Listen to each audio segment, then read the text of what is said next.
I mean, I was already sitting at my desk, so it didn't need to be a long one. Good morning. Hello. Oh, my lungs. That cough persists. Hello, hello. Welcome. Welcome to. Welcome. Unlock Bergie. Bergie's fine. Unlock Bergie. Anyway. Welcome to doing 3 things at once. This time it's world building edition. I feel like this is gonna be an easier one to do than like the 3 games I would be doing. Technically it's 2 games and something else, but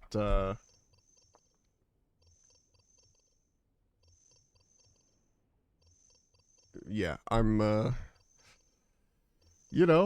here, we're vibing. I'm really tired. I can't even explain like why, because I don't know why. I went out and did stuff yesterday, but it wasn't like a huge amount of stuff, you know? I went to a museum. I like, you know, went to Disney for a second, but we didn't go on any rides. We just walked around and ate, which is honestly to me at this point as an old man peak Disney. Uh, and because I work there, it's not it's free, so it wasn't like I paid a bunch of money to walk around and eat. Um, but I don't know. I'm just tired today. I don't know, man. Anyway, so we got a couple things going today. We have old school RuneScape. I'm going to be salvaging. Occasionally, I'm going to have to like click over here and do stuff.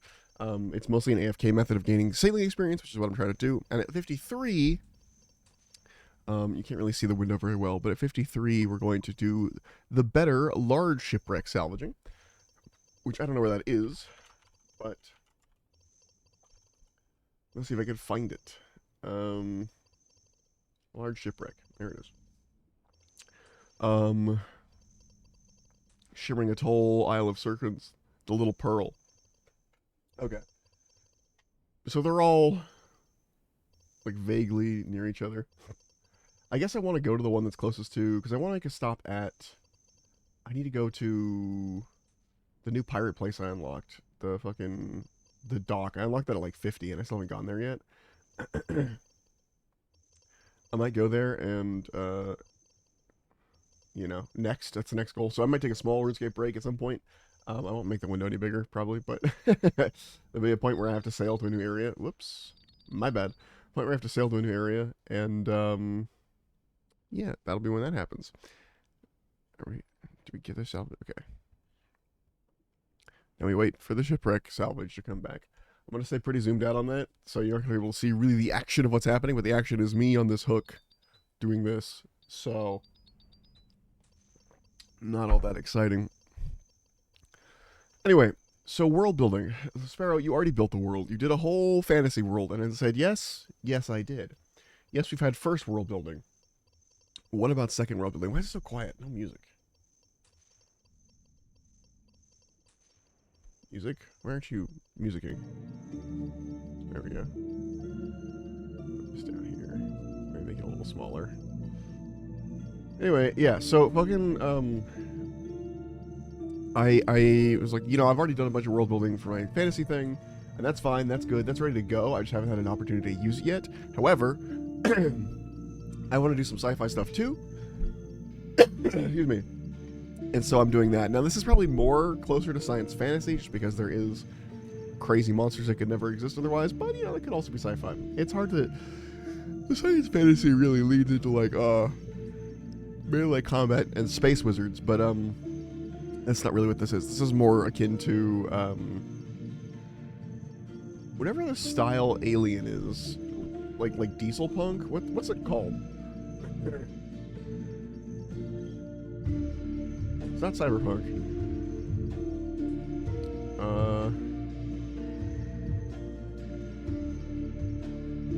Fucking, what is it called?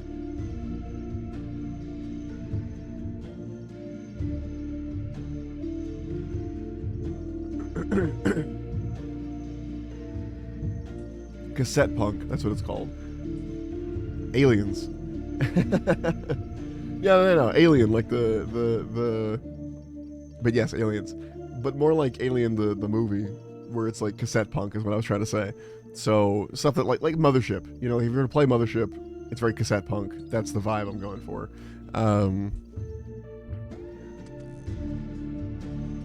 I think that's the vibe I'm going for, at least. That's the vibe I'm starting with. Because I like the idea of there being sort of unknowable horrors. Hold on, music's a little loud. Unknowable horrors of, you know what? I'll explain here. So I'm writing an in-universe document right now. I'm starting with the in-universe document, like one single pamphlet. And that's because I feel like it does a better job of telling the world story to someone who's doesn't know what's going on, than just an informational dump, right? So, for this, it's called Worms, Wormholes, and You, and the crux of this world, of this universe. I haven't seen much futurism, and it's cool to see more. Yeah, I really dig it. I think it's cool. Like the big chunky computer stuff, especially because I was only alive for the very tail end of that. Like the very tail end.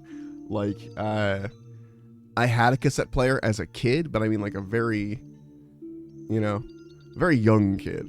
It very quickly turned into a little portable CD player. That's about where I was, very early 2000s, late 90s, that kind of vibe. So I missed a lot of the cassette stuff that, the 70s, 80s, futurism stuff. But I think it's a cool aesthetic. So, anyway, the crux of the universe, of the world, is this idea of wormholes and worm space. And I spell it that way intentionally. And it's spelled that way intentionally in universe, too. Hold on, the screw got loose on my mic. Anyway, so... worm is often used to describe like a dragon or something. And there's no dragons. Well, we don't know if there's any dragons. The point is that it's called this because it's a reference to old maps, like in medieval times and the Renaissance era and stuff. They'd have maps of the world and places where they didn't know where stuff was or what was in there. Like it was kind of a mysterious area. They'd just write, here there be dragons, right? And so that idea was sort of co-opted in universe, was co-opted for this, where they're like, we don't know what's in this extra this extra space, this extra dimensional space, but we're going to call it worm space. And the things that are in there are worms, because we know there are things in there, and they're very dangerous. Because we're just like, that's just dragons. Here there be dragons. We can't figure out what's in there, and we can't, like, every time we try, we die. So we're just gonna not. However, it's the best way to get around. Except punk really works for rugged space backwaters. Yeah. I want more massive sea monsters. Exactly. It's like massive sea monsters, except it's in the extra dimensional space, right on the other side of our own reality, kind of thing. It's very Warhammer warp coded in that way, where the warp is just another layer, extra dimensional space next to our reality, and sometimes stuff bleeds through. It's kind of like that. So this is mainly being meant to. I'm making this mainly to play a cohesive world for when I play Mothership. Which, if you know anything about the Mothership RPG, it's very much like playing Alien or playing a game in like an Alien sort of universe, or any of those like sci-fi horror movies, you know. And so I'm working on a universe for that, and I wanted a reason for there to be weird monsters and things, other than there just are weird monsters and things. I think even if it's not like,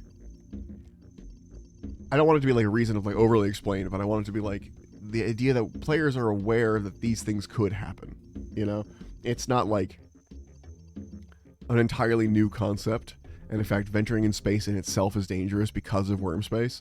Because, okay, and I didn't explain worm space better. Basically, in order for people to travel faster than light, they have to go through what's called a wormhole. And it is essentially some sort of tunnel something has made through worm space that is safe, relatively safe. It is essentially like a literally like a worm space is dirt. A literal worm, let's say, crawls through the dirt and makes a little tunnel in the dirt, and those tunnels are predetermined. So there are people who go out and just try and discover new wormholes, because if you discover a new wormhole, you could open up a new space lane to somewhere that like needs it or something. Like, it's a whole industry, but it's a very dangerous industry. But people also use the wormholes to move around. So it's like you need them in order for faster than light travel to be possible. Communication FTL still doesn't really work, because I'm not gonna do what Warhammer did and add like psychers and stuff that communicate psychically to make it faster than light. I'm not doing that. Communication is still slow as hell. Sometimes it's even faster than sending a message would be to find a wormhole and to take it to where you need to go, kind of thing. Like, that's pretty quick. The wormhole travel is very fast for whatever reason. I'm gonna leave a lot of this up to mystery. I'm not gonna explain a lot of this in my notes, honestly. But I wanted to write some stuff down. But worms sometimes sneak through into the wormholes and will attach onto ships and be brought into real space. And worms are a generic term. It's sort of like the word monster. Like, anything could be a monster.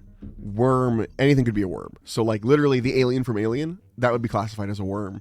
Or the Demogorgon from Stranger Things would be classified as a worm. Very different creatures, but we would both be from worm space, and worm space produces all kinds of terrible horrors. The first session I'm planning on doing for Mothership, I am planning on having a creature that mainly exists in their dreams. And also, if you're one of my Mothership players, go away. Sometimes they show up twice dreams. A creature that mainly exists in their dreams, and that basically can only attack them when they're dreaming. It's very, very Nightmare on Elm Street, but it's a lot harder to tell when they're dreaming and when they're not, and there's some blend, some crossover. Yeah, and so that's like kind of the vibe.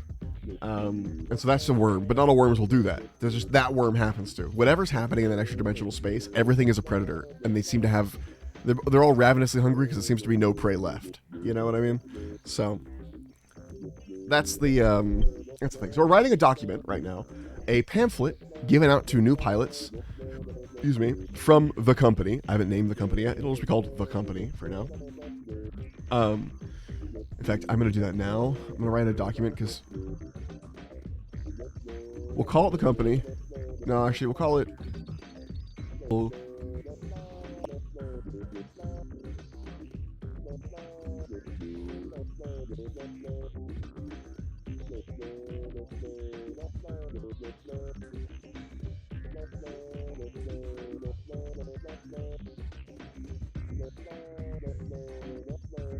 be.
When did my mic mute? I was talking about teleporting. I was talking about like the logistics of it. At some point, my mic got muted, and I have no idea when. I don't know how that happened. Anyway, I just looked over at OBS and it was like grayed out. I was like, wait, what? So yeah, I don't know how long I've been gone. I don't know what I need to recap. Whatever. The point is, this is the document that I'm writing for in-universe for people who are new to sailing the void. So that's the plan. Worms, worm space, you know, teleportation exists, etc., etc. That's what I was talking about, but it's again in system only.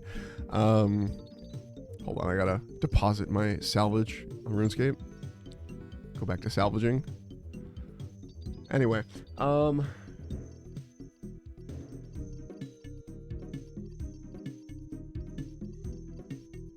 okay.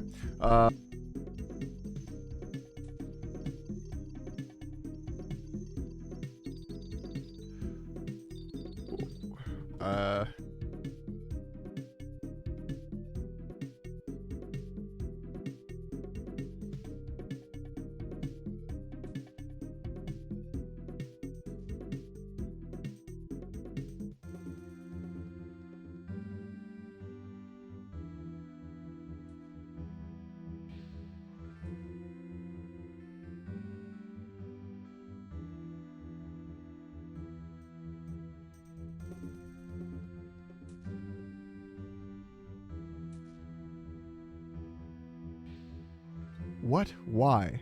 How the hell did that happen? Hold on, I have to figure out what's causing that. I'll tab? No. Do I have a keybind? What happened? Alright, I'm watching my system like a hawk. It shouldn't just randomly mute me like that. Was it when I tabbed into RuneScape? No. Weird. Alright. I'm gonna have to keep an eye on that. That's weird. That's never happened before. That's exciting. Exciting new things happening today. All right. You know what it might be? Hold on. Hold on. I know I have a keybind for this. Yeah, watch like a sparrow. You know, that's fair. Hawks are dangerous. Hold on. Hotkeys. I have a hotkey for muting myself. Where is it? Mainstream, ending, no. I have a theory. Capture foreground window. Okay, shift insert.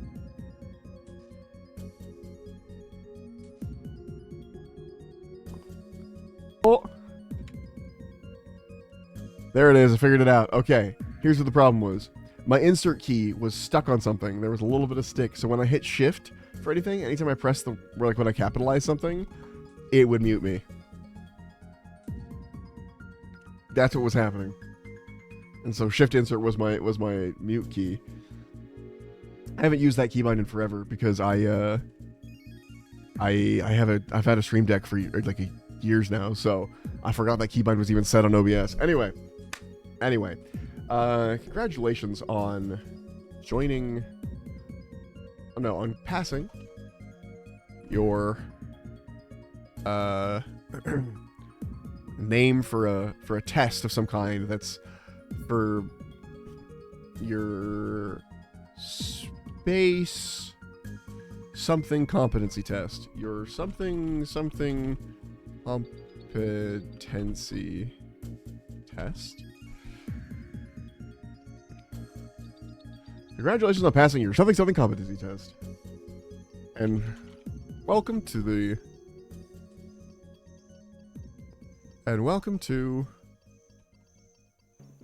Evil Corporation name.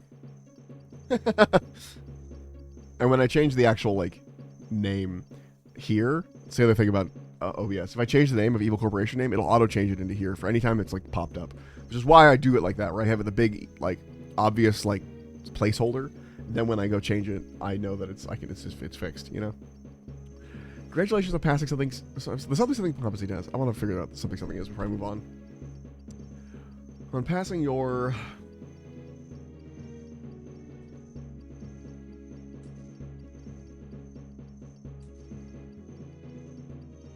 C1 YC? I don't know. Sounds like documentation. I have to move the chat a little bit. You're in the way of yourself. I'm playing around with this chat. I'm using a new. Hold on. I'm gonna put you. I'm gonna move Bergie. I'm playing around with, and this is a very tight, no, I don't like that spot. Here, yeah, but then I can reduce you down. There we go. It's a very interesting setup I have going right now because it's many things at once, which is, again, also not usual. But anyway, okay, congratulations on passing your C1 competency test, and well, C1, you know what? I'm just going to leave it at C1. I was going to write C1 spacefaring or something. I'm not going to explain it any further. Your C1.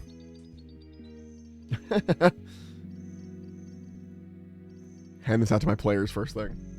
And welcome to Evil Corporation name. We're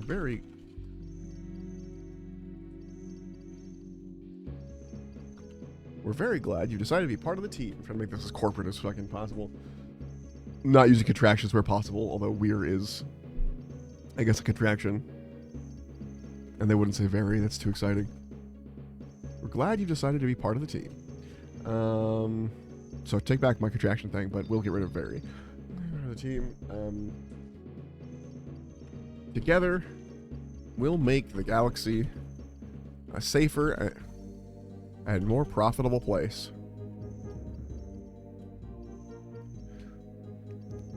There you go. Get the immediate vibe. And this is gonna need formatting, but we'll get there. Okay, congratulations on passing your C1 competency test, and welcome to the Evil Corporation name. We're glad you've decided to be part of the team. Together, we'll make the galaxy a safer and more profitable place. But first, we need to talk about worm space. If you're new to voidfaring, then this might be an unfamiliar concept to you. Don't worry. That's what we're here to help. Much like no, I want to be like really lean into the company line of like, much like in the rest of the galaxy, we're here to help. But that's just too much. I'm also probably going to like record a version of this for my players so I don't have to read it. Because while a lot of D&D and Mothership and other games is reading stuff, sometimes the players, they don't want to read stuff. And they just want to listen to a thing. Hold on, I have to start salvaging my cargo, which requires me to go to a salvaging spot. Give me a second. We're in RuneScape break. If you're new to void fairing, then this might be an unfamiliar concept to you. Don't worry.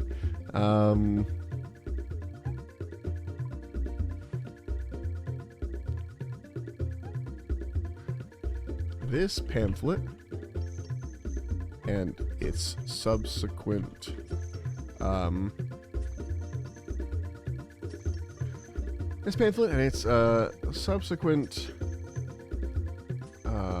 extracurricular pamphlets which can be found at any evil corporation name office after submitting the proper forms.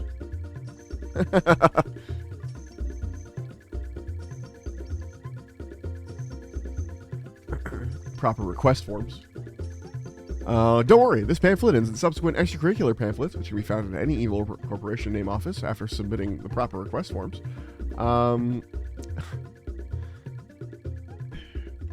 will guide you through the esoteric world of... No, esoteric... I don't want them to acknowledge that it's hard or weird. I want them to make it seem like it's as easy as possible. So I wouldn't call it esoteric.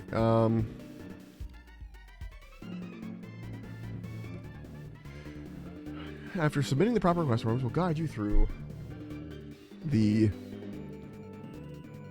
ins and outs of worm space, worms,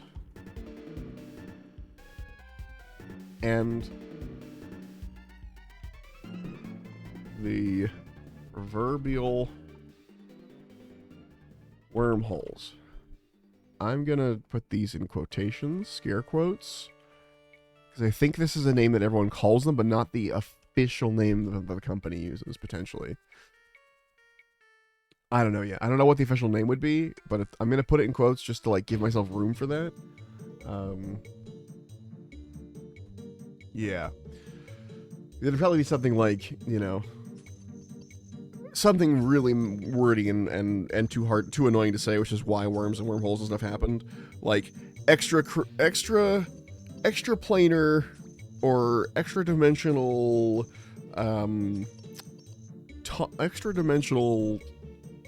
tesseract tunnels or something like that. You know, something that nobody would ever say.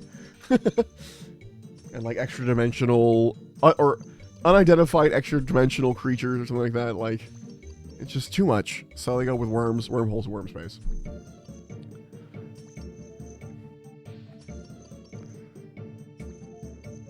Okay. Let's see. Also, apologize for the amount of times I reread my own stuff. This is how this is how I write. Is I write a thing, and then I read the passage, and my brain auto completes what's next, essentially. So, but I have to reread it and get the tone again into my mouth to like understand where I'm going with it. It's weird. Anyway, otherwise the tones go wildly different directions if I just like sit there and go. Sometimes I can do like whole, you know, several pages in a row with one thing if I have a really good like section, but like I will have to go back. So apologies on that. If you're new to void fairing, this might be an unfamiliar concept to you. Don't worry, this pamphlet and its subsequent extracurricular pamphlets, which can be found at the Evil Corporation name office after submitting the proper request forms, will guide you through the ins and outs of worm space, worms, and the proverbial wormholes. 1. What is worm space? What is worm space? Worm space is... Hold on, I'm juggling RuneScape. Hopped on my boat. I'm pulling the salvage out of my hull now, and basically going through the salvage and seeing what's in it, and that's a pretty quick process. Once we're back to just sitting on the ocean salvaging, it'll be slower. Maybe instead of C1 competence, how about space piloting and EVA aptitude license? Ooh, what's the acronym? Hold on. I'm an idiot. Hold on. Spiel. That's actually pretty funny. Do you mind if I steal that from you?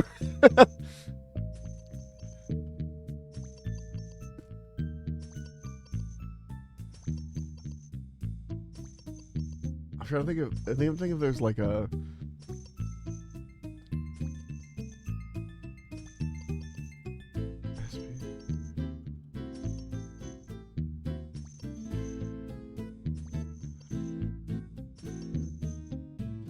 Trying to think if I can like get the spelling right on it, but I think Spiel just works that way too.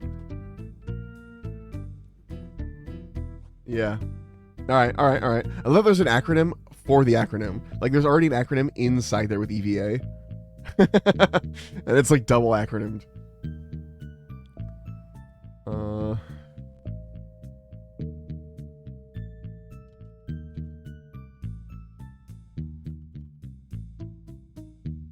You gotta have the acronyms for acronyms.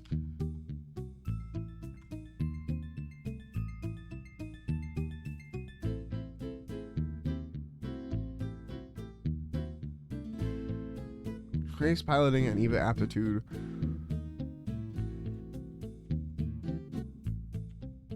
I'm still gonna put test at the end. But yeah. Because they passed the license test. But they aren't licensed yet? I don't know how I'm doing this, but they just passed the license test and they get this on the license test. Which, you'd think they'd have to know this stuff to pass the licensing test. See, now I've just walked myself into a corner of like, well, if they're passing the licensing test, they should already know about worms and wormholes. It's crucial to space travel. We'll come back to that. I do like the acronym. I might use that somewhere else, but it is good. Theory test. Okay. We'll come back to this. I'm gonna bold this so I remember to come back to it. Sending your ass into a wormhole is the practical. Get in there, champ. All right. Worm space is an extra dimensional space that that exists just on the other side of our own reality.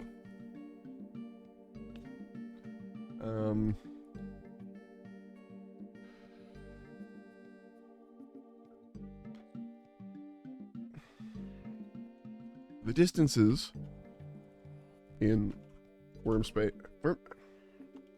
however, it is, by comparison, incredibly compacted. So the distances in worm space are significantly less than they are in the distances, not just the distances between things, between objects in worm space are significantly less than they are in our reality.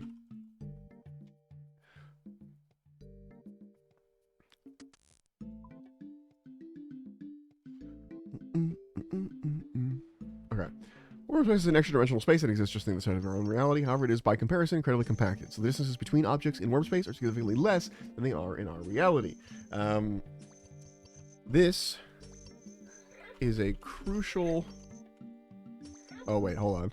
Worm space is a... Worm space... Oh, I want to put the original Discoverer in here because I think they would probably mention it.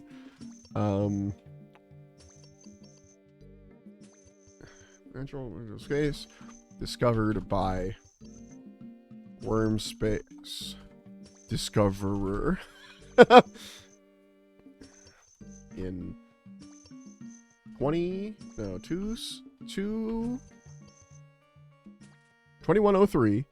That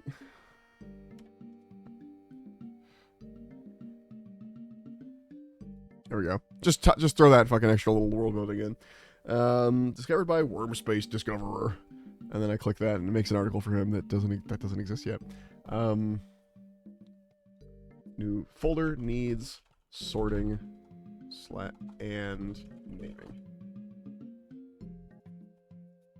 Oops.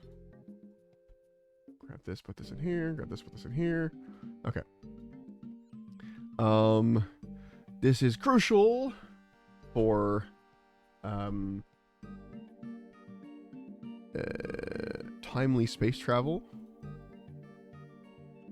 Timely space travel.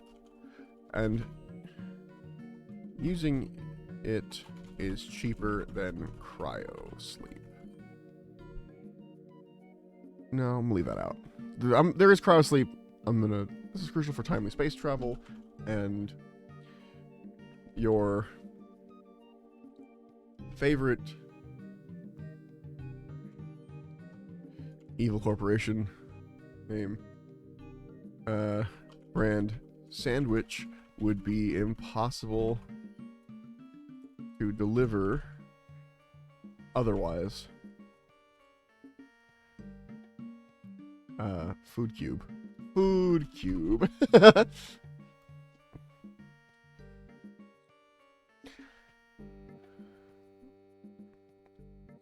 So this is crucial for timely space travel, and your favorite evil corporation name brand food cube would be impossible to deliver to your home otherwise.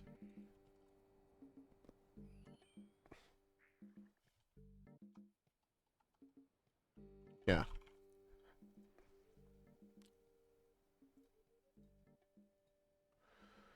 Okay.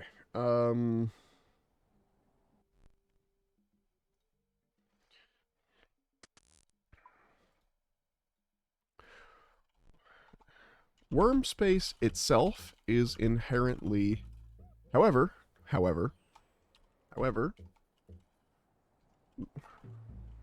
worm space itself is inherently dangerous, as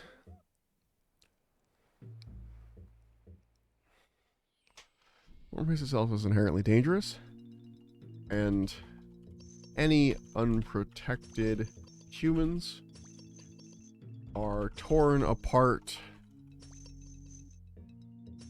the moment they step into are torn into their constituent atoms the second they set foot into worm space. Ouch. Before making any ventures into or through worm space, be sure to sign the general release of liability forms that your ship's navigation system should provide, and acknowledge that any warranties by evil corporate, both past and present future, are considered violated by exposure to worm space. That's good. That's good, Fridge. That's so good. I am going to steal that. Thank you. Very helpful. I'm putting that in the bottom at the very end. Small text. Like, heads up, maybe even add more things that are voided by worm space. Like, that's fucking good. Big brain. I'm writing that down. Hold on. Or something similar. At the very least, something similar, like a terms and condition at the end. That's a brilliant idea. You're getting the vibe. You're right on it. You're right on the pulse. Okay. Worm space is an extra-dimensional space discovered by Wormscape Discoverer in 2103. Almost said 2013. That exists. Actually, I'm going to 2203. Just to make it, because 2103 looks too much like 2013 to my brain.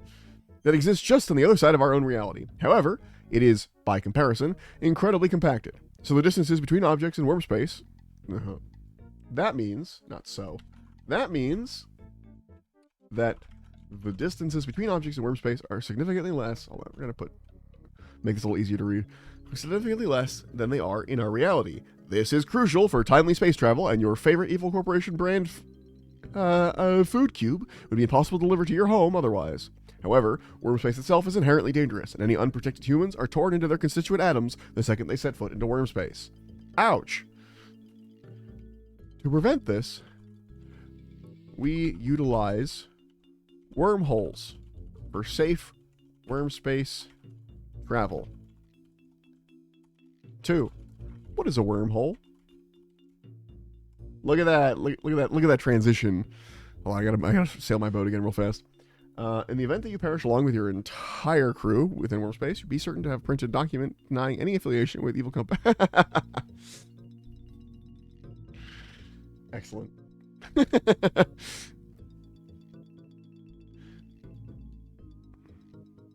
That's good. That's good. I'm very bad at being dystopian. I love the concept. I'm only ever like, not dystopian, but like cheery corporate voice. I never think about like, what's the most fucking evil bullshit, especially corporate evil bullshit that this company could be pulling on people. And that's a good one. It's very big brain. All right, put the anchor down. Adjust the ship. Go to the hook, because even though I can't salvage anything yet, I might be slightly off, honestly. We'll see. Okay. What is a wormhole? A wormhole is a pocket of semi-real space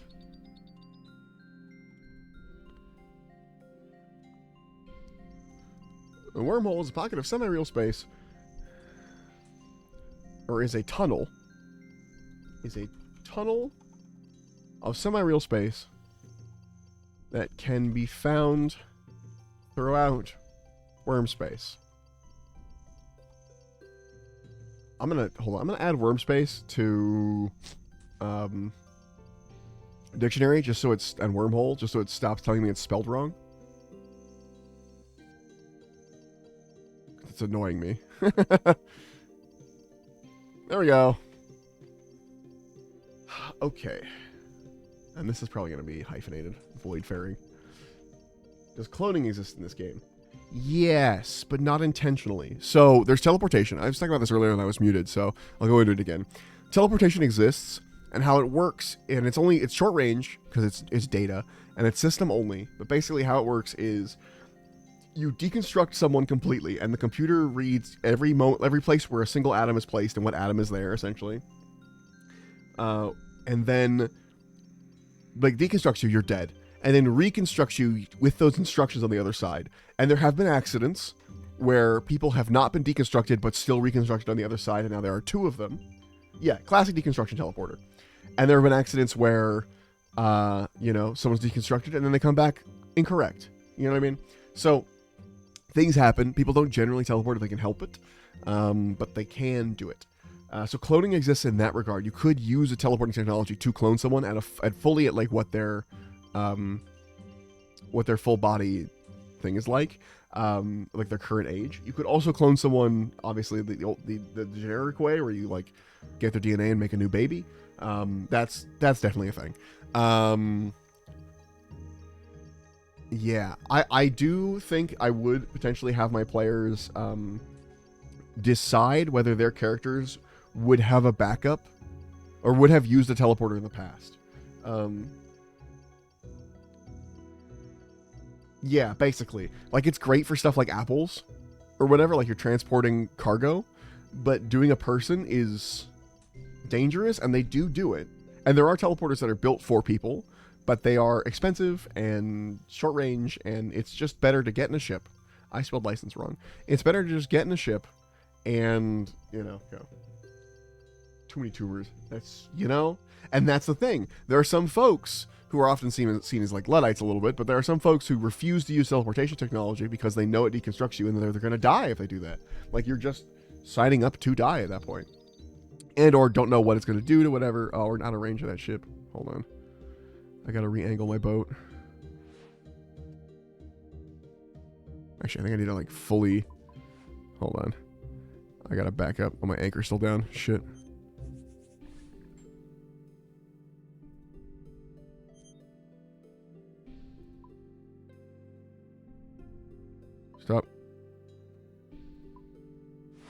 Stop.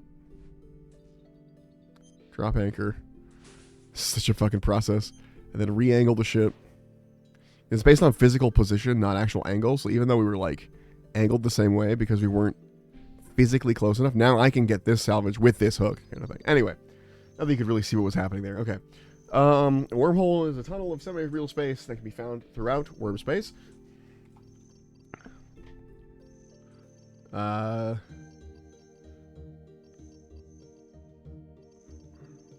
See, wormhole's a tunnel of something. But I could do the thing with my players where, like, if they die, I could be like, hey, have you put your body, like, have you used a teleporter recently? Because if you have, you could have an insurance policy that basically is like, on the event of your death, of it like being official, that they just turn the teleporter on and bring you back. Or maybe it's an unofficial black market thing, but like they could do that in theory and bring you back as you, although you wouldn't have any of the experiences you had before you died. You know, that kind of thing. Like that you would just be whoever you were when you last used that teleporter. I could leave that open to players, but I don't know if I'm going to do that or not. We will see. There might be some regulations on that. A wormhole is a tunnel of semi-real space that can be found throughout worm space. These relatively safe paths. Yeah. These relatively safe pathways are our bread and butter for long... Bread and butter? No, that feels weird. That's some Project Moon shit. Just fling someone into worm space and the receiver has to reconstruct the dude who got ripped to a fine mist.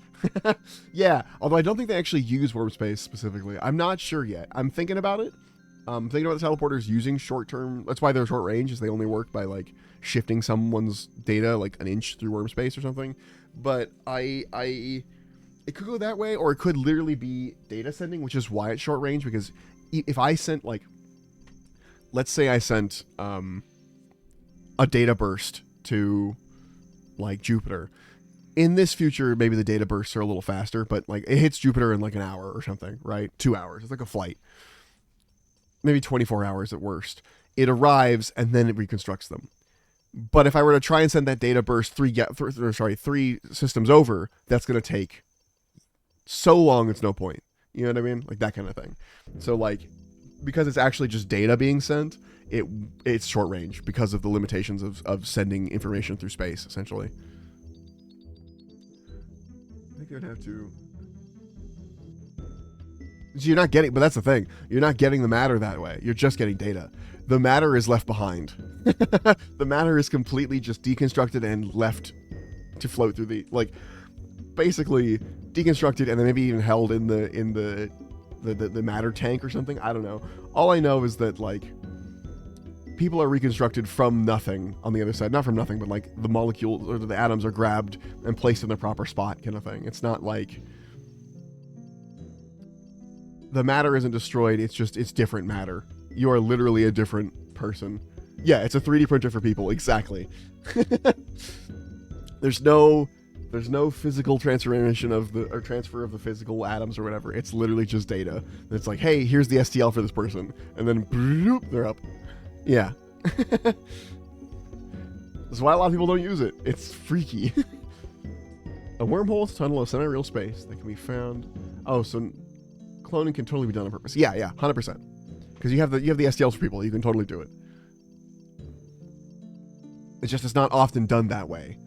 Or done at all, but it can be done, yes. A wormhole is a tunnel of semi-real space, and it does happen on accident all the time. These relatively safe pathways are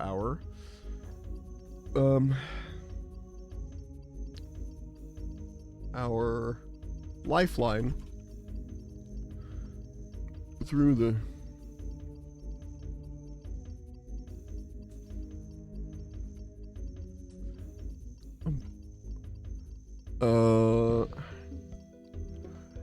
A wormhole is a tunnel of semi-real space that can be found throughout worm space. These relatively safe pathways are lifelines to treacherous waters of the. I don't want to say worm space again, so I'm trying to, like, find a different way of saying it. A wormhole is a tunnel of semi-real space that can be found throughout worm space. These relatively safe pathways are our lifeline to the treacherous waters of the. Treacherous waters of... Could I just say worm space again? Yeah, I guess I have to. That's what we're talking about, so. Wormhole is a tunnel of semi-real space that can be found throughout worm space. These relatively safe pathways are our lifeline through the treacherous waters of worm space.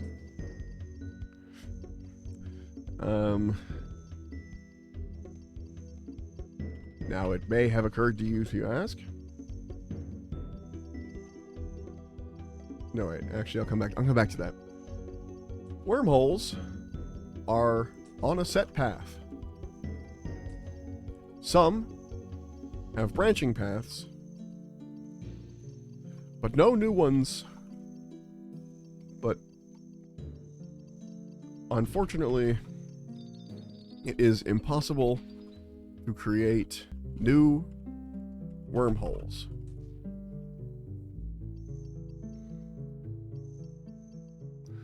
That's why we have our best explorers, maybe you, charting worm space, charting the wormholes, charting the branching, charting the winding paths of the wormholes.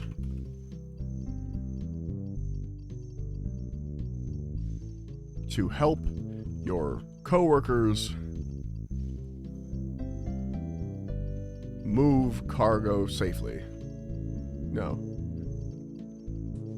Help your coworkers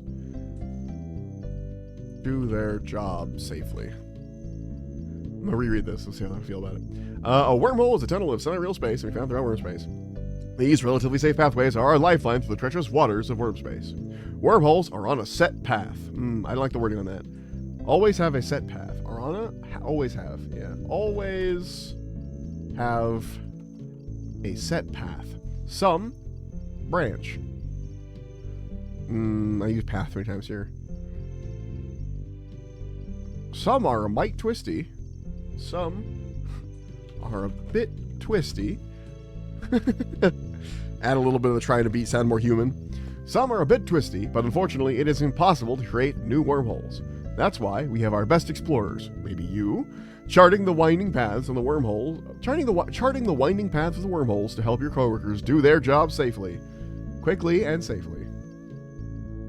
Quickly, safely, and profitably. Is that too many words, potentially? I didn't spell that right, probably. Is profitably... Profitably is a word, right? Right? I'm now doubting. Yes, but not spelled that way. Profitably. There we go. Okay. Charting the winding paths of wormholes to help your coworkers do their job quickly, safely, and profitably. Now, hold on.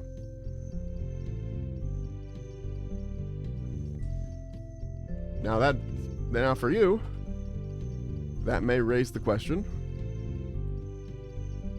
if we can't make creating new wormholes is impossible, because they would never admit that they can't do it. They would just say it's just impossible.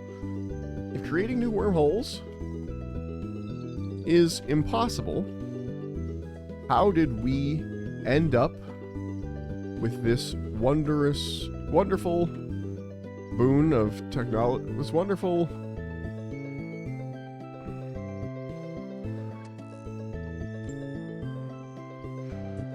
If the creating new wormholes is impossible, how do we end up with this wonderful workaround to the dangers of extra-dimensional travel? Okay.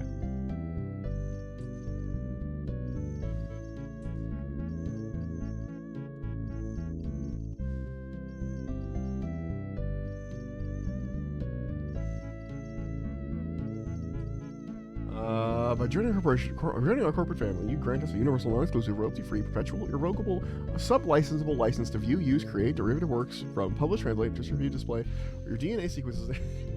Jesus Christ. I'm again stealing that. I'm putting all of this like subtext you're putting in. It's all going into the bottom at like a much smaller font. That's gonna be great. And then when I do this recording, I'm gonna read that whole thing and do it like at 1.5 times speed or whatever. Like, I don't know. I could probably read it really fast too, just on its own. By joining, hold on, I'm gonna try it. By joining our corporate family, you grant us a universal, non-exclusive, royalty-free, perpetual, or irrevocable sub-licensable for you to license, view, create derivative works for publish, translate, distribute, display, publicly or otherwise, your DNA sequence in a completely compiled molecular structure for your own penny. Fuck, it's hard to get each word perfect, but like I stumbled on a couple of them. But yeah, type 1 font disclaimer read at 3 times speed. Yeah. Now for you, that may raise the question. If creating new wormholes is impossible, how did we end up with this wonderful workaround to the dangers of extra-dimensional travel? Well, the truth is, we didn't. Here's the fun part. The truth is, we didn't. As long as there, as far as we can tell, as far as our best scientists can tell, wormholes have existed as long as worm space has. Occasionally, new wormholes seem to appear, but they... Occasionally new wormholes seem to appear, but they are a naturally occurring phenomenon.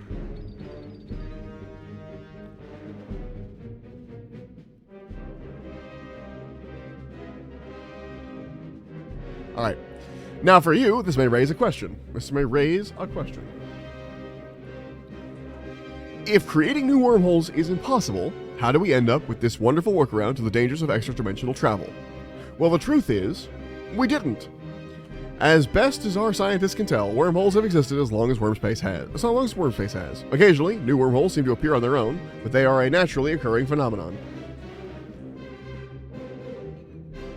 Yeah, you got it. You definitely got the vibe. You have the vibe. You have the fucking you got it. You're on the same wavelength. Wavelength. I'm trying to talk too fast. Okay, get some water.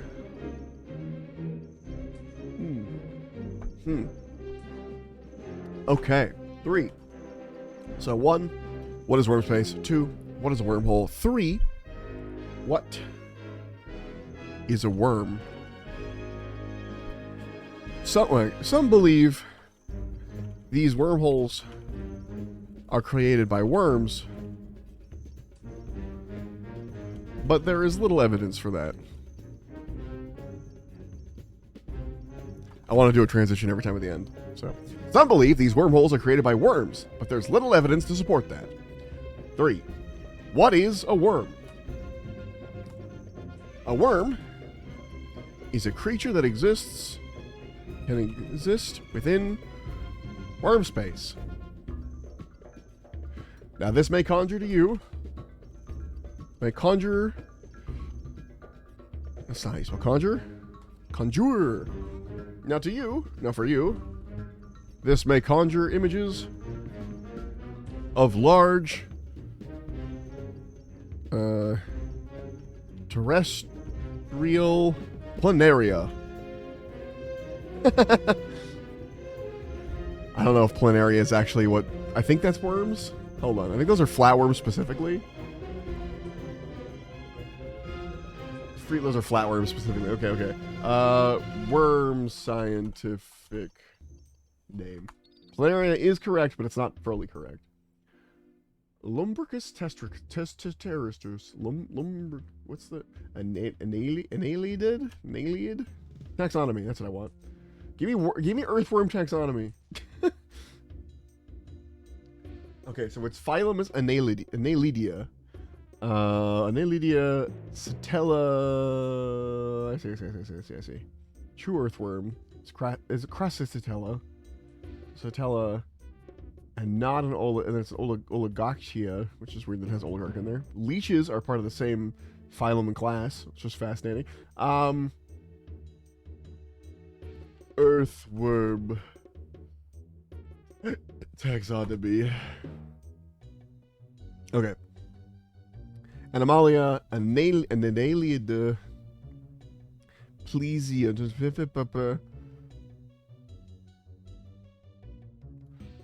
Ossifatora,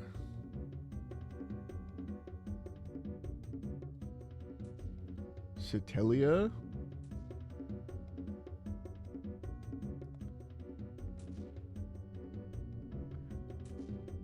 which word do I want to use? If I type Citelia in fucking... How do I pronounce this? Hold on. pronunciation, because I'm gonna have to say this out loud.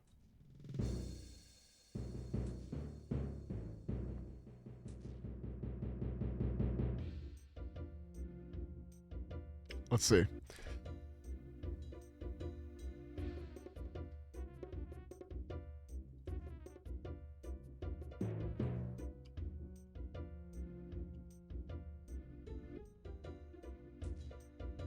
Hold on, I found it.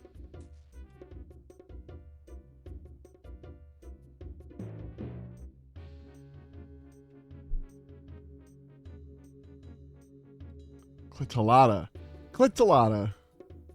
I'm gonna go with planaria. Easier to say, and it'll make sense if they look it up. Like, they'll look up planaria and they'll see, oh, land, like a flatworm. Yeah, it's fine. Also, my cargo's full again. You know, this is way more AFK when I'm not, like, in the middle of writing something. Hold on. Gotta raise my anchor. Okay, now we can go. Zoom in so you can see what I'm doing. Well, it does make it hard for me to drive, but we got it. Sailing.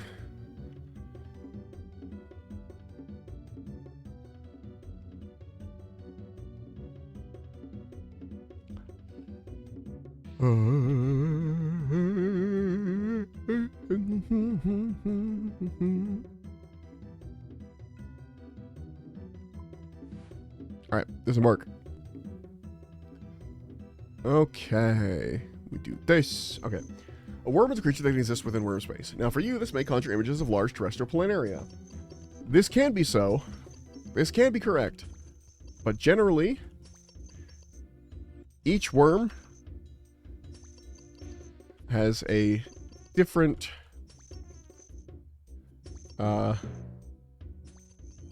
let's see. A worm is a creature that can exist within worm space.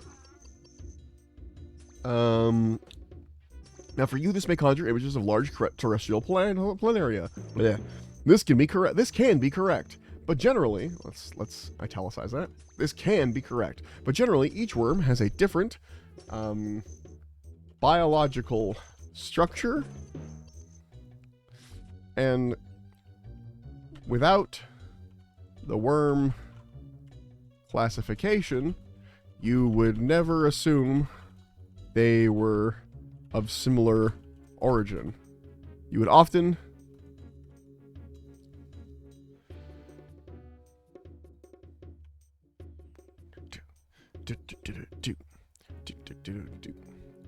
it's basically any monster that they encounter is a worm, and that handles the where are the monsters coming from. These weird fucking monsters, where are they coming from? Well, they're worms, you see.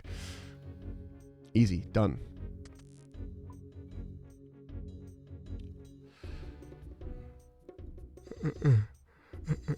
Okay,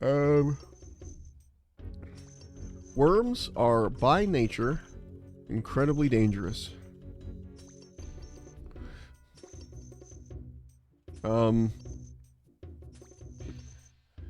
Almost every worm ever encountered was predatory. Has been. Worms are by nature incredibly dangerous. Almost every worm ever encountered has been predatory. So do not approach. So if possible, do not approach a worm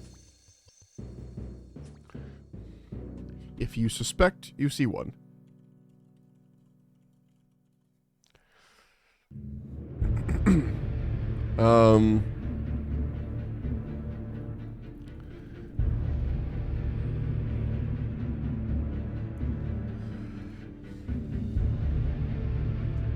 Because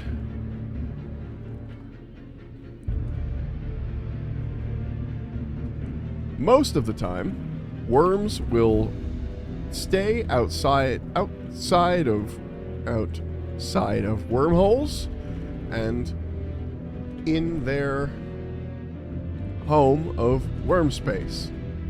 However, on occasion, I have to fix that. That's not how you spell that. On occasion, worms will find their way into a wormhole and attach themselves to the hull of an unsuspecting ship. Attach themselves to the hull of an unsuspecting ship. That's why every evil corporation name ship is equipped with a state-of-the-art hull. No, couldn't. Host worm hull. This doesn't spell anything. I'm just just making it another thing that looks like it could be an anagram. Host worm hull. What about specifically that rips people apart in worm space and what protection is actually necessary? Yeah, and the real question is, does it actually happen? The company has told you that this happens. Do you want to test it? Do you want to go out there with that protection? Who knows? Who knows if it actually happens? All we know is that this is what the company has told us. And they are an unreliable narrator at best. Now, that could be right. It's possible they just don't want people to... They don't want to lose assets. They don't want to lose people. They don't want to... You know, people to them are assets. So they don't want to, like, lose money. So they tell them the truth. Don't go in there. Or it could be there's something in there that they're hiding. Or they don't want people to know. And they don't tell the truth and just say, don't go in there. It'll rip you apart. You know? So, who knows? And the truth is, I don't know yet. I'm still thinking about it. But I was thinking about it. That it could be potentially a lie. That's why every evil corporation named ship is equipped with a state-of-the-art post-worm hull conflagration system. I'm just going to do a hull conflagration system. HCS. It's easy to say, and people could say, like, my HCS was down. I think something got on the ship. Like, and everyone knows the HCS is fucking important. With just a press of a button, the HCS will engulf your entire hull in space in oxygen void. What would I call something like fire that doesn't need as much oxygen? Like oxygen low tolerant fire. Oxygen low. Oxygen, or not oxygen low, but like in a safe contained plasma wreath at comfortable. In a safe contained plasma wreath.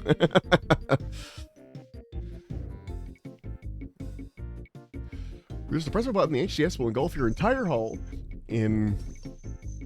they keep using void for space, so... Void resistant.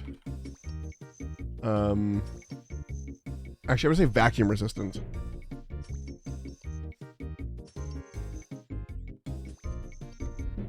Vacuum resistant. I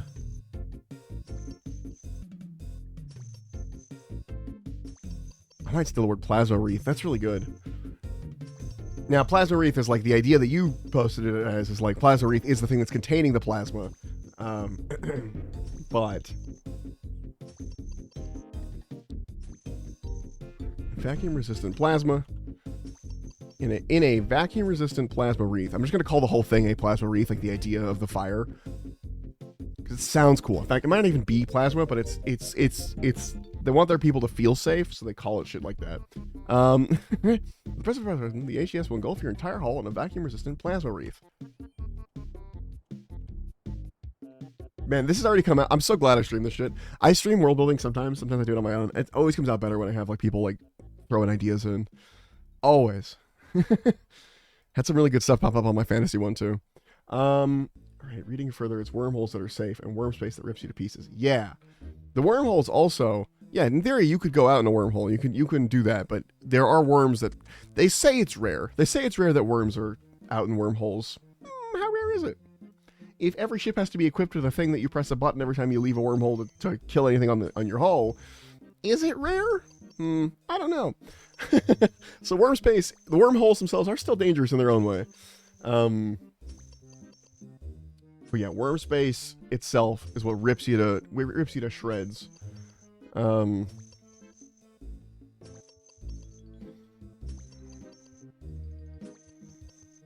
Okay. The HCS will engulf your entire hull in a vacuum-resistant plasma wreath that will burn off any unwanted... it will burn off any unwanted travelers. Any unwanted, stowaways.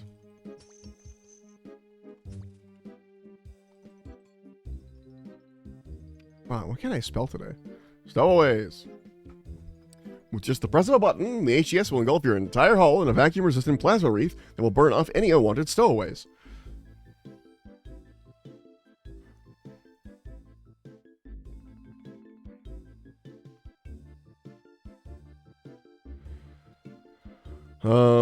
Let's see. Did I hit an enter on this? I didn't. It just happened. Okay.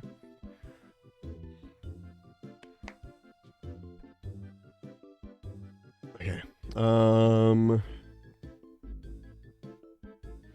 Engulf your entire hull in a vacuum-resistant plasma wreath. Did I put all my cargo? Did I salvage all my cargo?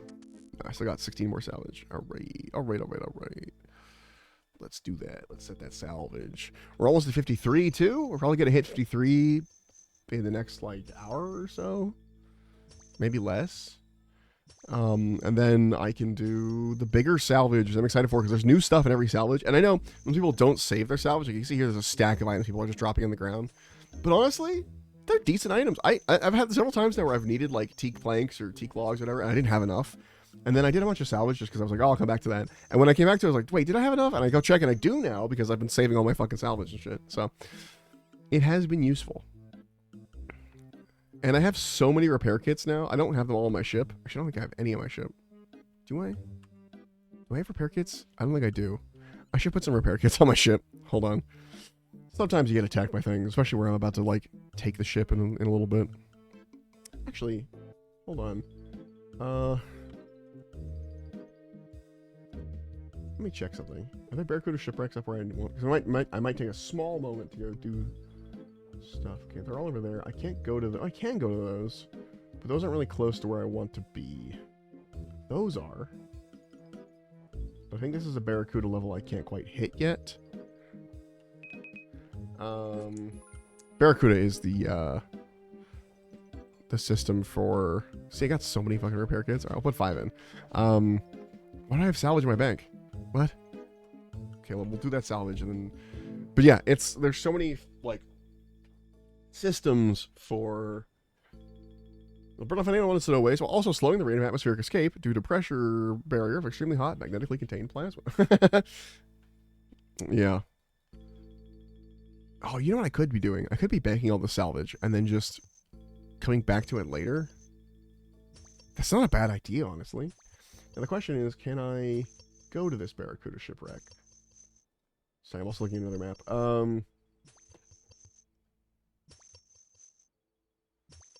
I think I can.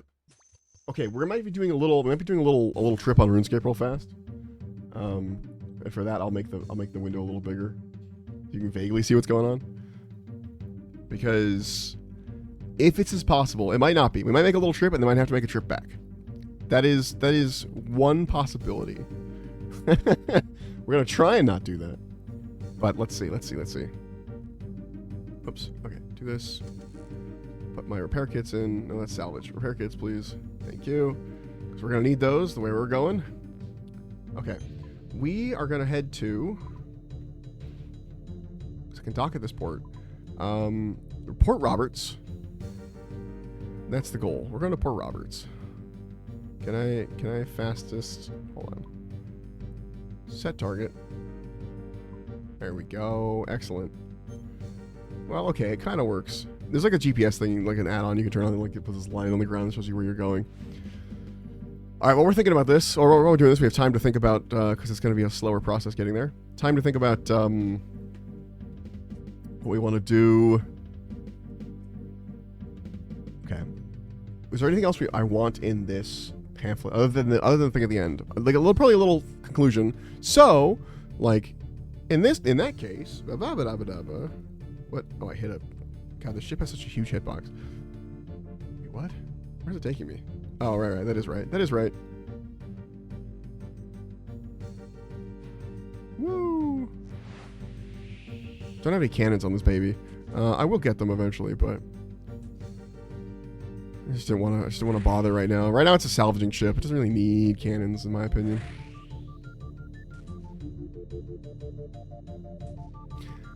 I kind of want to, like, yes, I know you're having a butcher's on the hook. You know what? Then go to idle, dude. Idle up. So you stop telling me you're having a butcher's on the hook.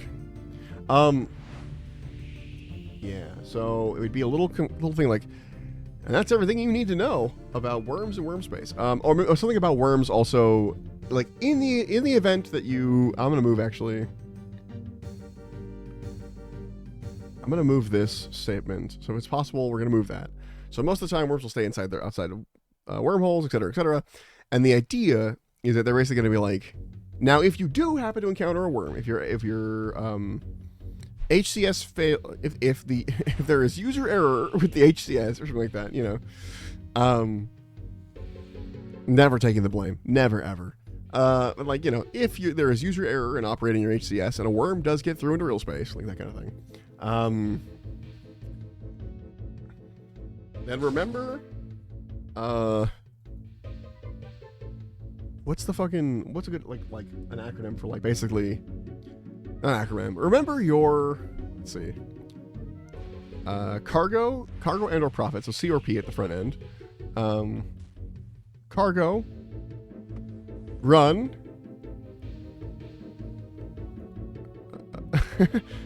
like the order of operations of things you should do to protect. Cargo, run, assess, like after fucking run and cargo, assess now that you've run and taken care of the cargo, run, assess, protect as a last resort. Crap. Know your crap. Oh, wait. Hold on, there's a mermaid here. I must speak to her. She's gonna give me a puzzle. No, I want to speak to the... Stop fucking steering. Christ. Speak to the fucking mermaid. Oh, I don't have enough diving equipment. Never mind. Don't worry about it. I'm not gonna talk to the mermaid. Come back to her later. All these Barracuda shipwrecks I could be salvaging. But no. We're going to a specific set. There's a lot of oh, okay, that slows you down. The fetid pools. Very diseased over here. What is happening? Where are we? What part of the world is covered in this, like, disease? Weird. I don't have that with me. I do actually. Hold on, let me pull it out real quick. Oh, my diving equipment's on my boat. I'm a fool and an idiot. Right, those are the things we'll take out. Because we can do some charting while we're here and get a little bit of experience. And then we hit that. Boom. Look through spyglass. Bam. In the event of your HCS is damaged to non-functionality or loses power, doubtlessly through user error, it is recommended you destroy your flight recorder and never return to real space. HCS can only fail through intentional entanglements. Yeah. Yes. I'll take that and modify it slightly, because the idea is that, like, you hit your HCS right after you exit worm space. So you come out of the wormhole, you know, boom. 10 years of dock pay. 510 years. I see. But, like, the inside worm space, you don't activate your hull thing until, yeah. Ooh, I should put in a thing like, please never operate your HCS within worm space. Will I explain what that does? No.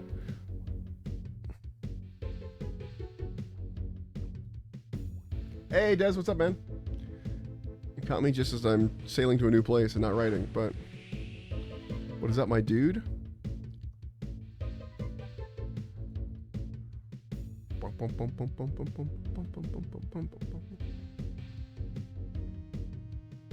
see, this is why I brought the crowbar out. We're definitely gonna have to like go through these fetid pools here and just be slow for a minute. Pry open sealed crate. I have my whip on me. I'm gonna wait on this. That might deal damage to me. We'll see.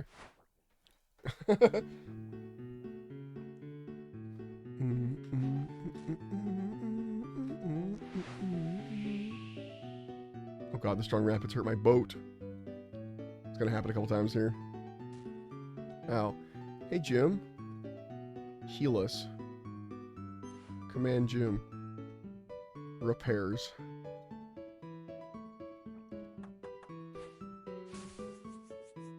Command Jim.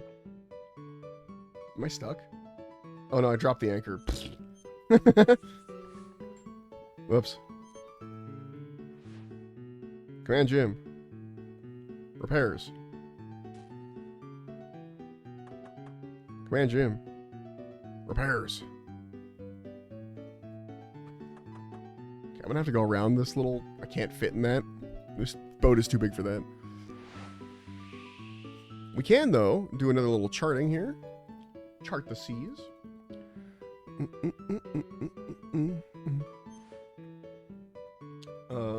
Please never operate your HES within worm space, within atmosphere, or power it off. Or power it off anything but your evil company official reactor's exhaust. Yeah, something like that. Let's see. So Evil Corporation ship is equipped with a state-of-the-art hull configuration system. With just a press of a button, the HCS will engulf your entire hull in a vacuum of resistant hull in a vacuum resistant. That should be hyphenated. Chart poison spill. Examine poison spill. One man's toxic waste is another snake's home. Okay. Sure. Why am I going so slow? What did I run into? Oh, the poison spill. No, I don't know what I ran into, actually.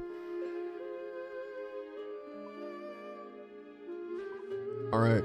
We're getting there.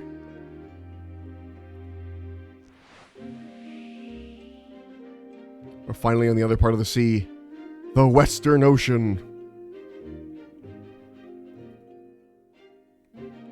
We've moved on from the port of Sarum. Okay. Important. Never operate your HCS inside of worm space. Only ever activate it once you return to real space. I didn't. That's too slow.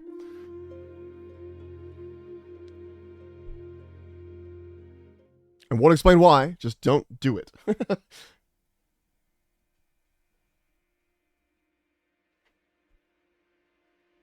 Okay. What are you doing? I'm sailing to a new port on RuneScape because we're working on... I'm doing some AFK training on sailing, but I'm waiting to get to the AFK... I'm not AFK training right now. I'm sailing to the new port so that I can go back to AFK training. And then I'm working on world building for a D&D campaign set in like a scary dystopian future thing. And so I'm making a pamphlet right now for that game.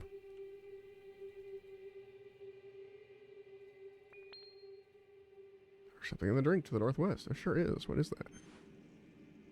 Mysterious glow.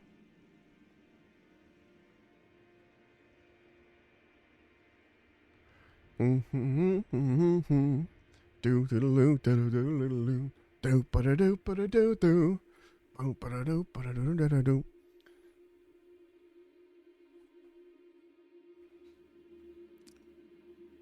All right, little cutscene done, and then we can chart this. Cool.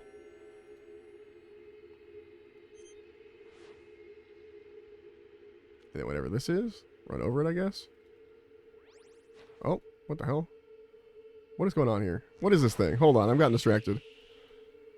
What is this weird little blue dot? Blue dot? Blue dot? What am I following? Oh, it gave him a little bit of experience. Nice. Okay, let's dock at this port. And then we'll see if my necklace works. And then, so 40k coded? Yeah, kind of. Yeah, it is similar in terms of like, there's a warp-like area. It's not the warp. It's called worm space, but it is similar. I won't lie. In fact, I can show you my influences in a second. I have a tab for it. Okay, so if I use my teleporter now to Port Roberts, does it work? You must find a sailor's marker in that location before teleporting there. What? Where's sailor's marker? Hold on. Hold on. I want to make sure I can get back here easily. Sailor's marker. Port Roberts. Okay, it's going to be over here. It's like a little... Oh, there it is. That's what we want. Looks very sailorish. Alright, cool. Sailor's Amulet can now come to Port Roberts, which is great, because it's got a little bank, and it's like a perfect little port to bring my stuff to. Okay. I want to do that before I drank this potion that I found in a random crate. Isn't that the webway, but not safe? Yes! It is very similar to the webway, yes, but very not safe.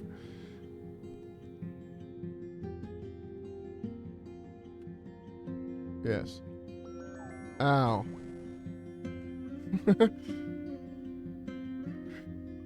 Okay. Here, I can read you the whole pamphlet. We'll go back. Wondering what the evil company should be called. Terrible coming up with names, though. Yeah, me too. That's why I do it later. We're going to read the whole document of what we have so far to get the vibe. Why is there an uncut emerald on my ship? Okay, whatever. Let's minimize this again. Back to its small size. And let's get our ass... We're not quite done with this, but we'll think about company names. We usually just translate something. So, like... not Wayland Yutani, but like, it would be something like,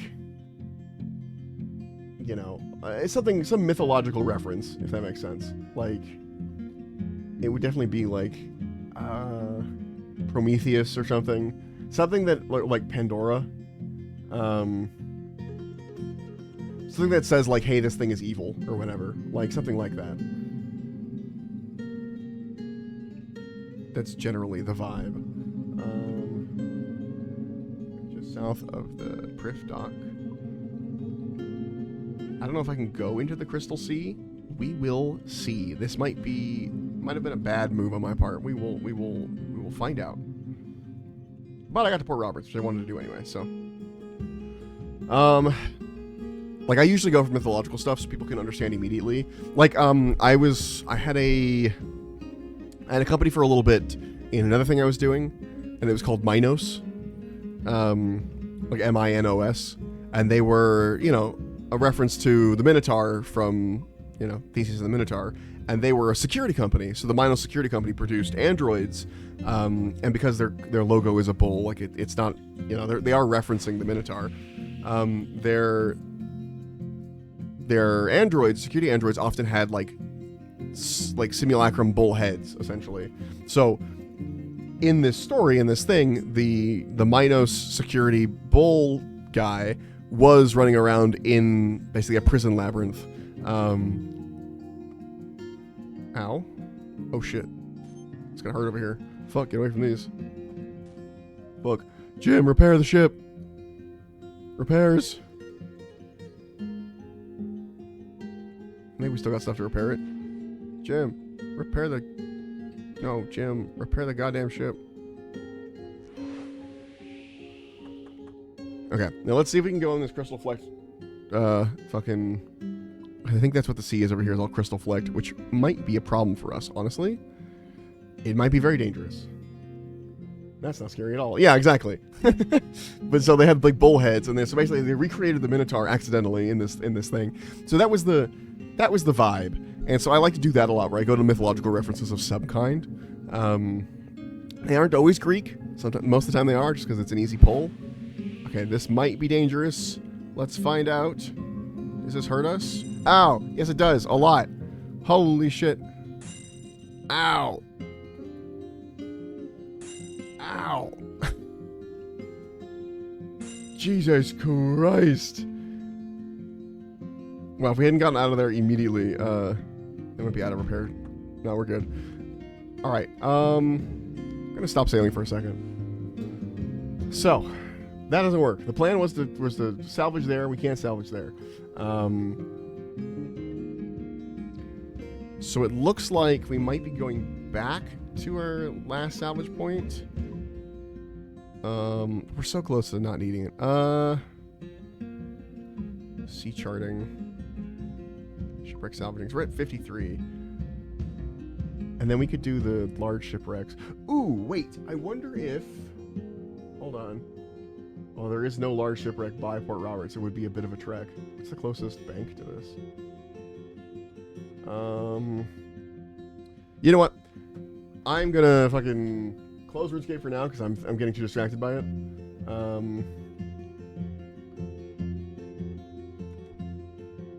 gonna do that. Just gonna close this. We'll come back to that later.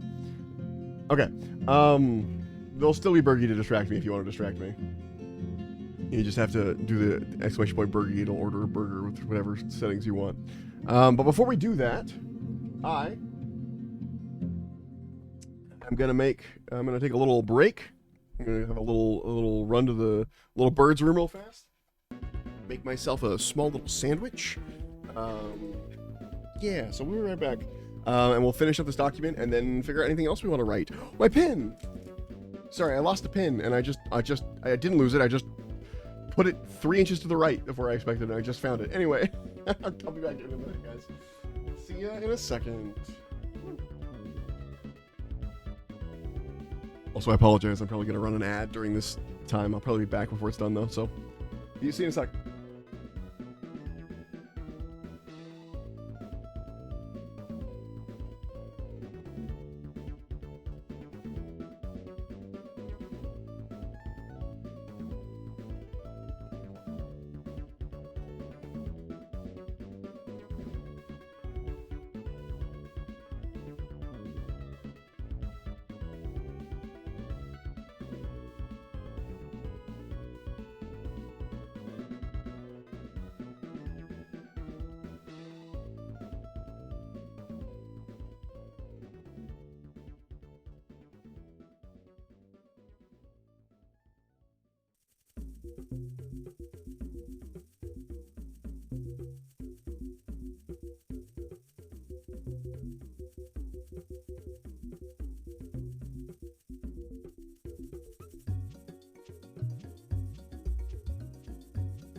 no, I'm mostly done with my sandwich already.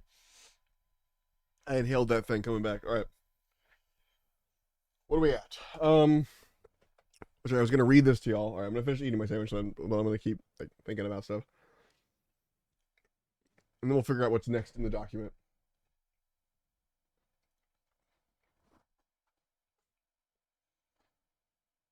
Let's see.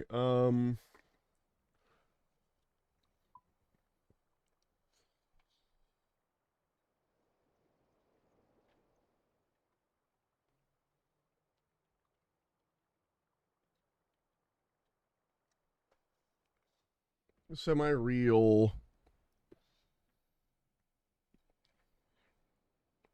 Just thinking about things. Okay.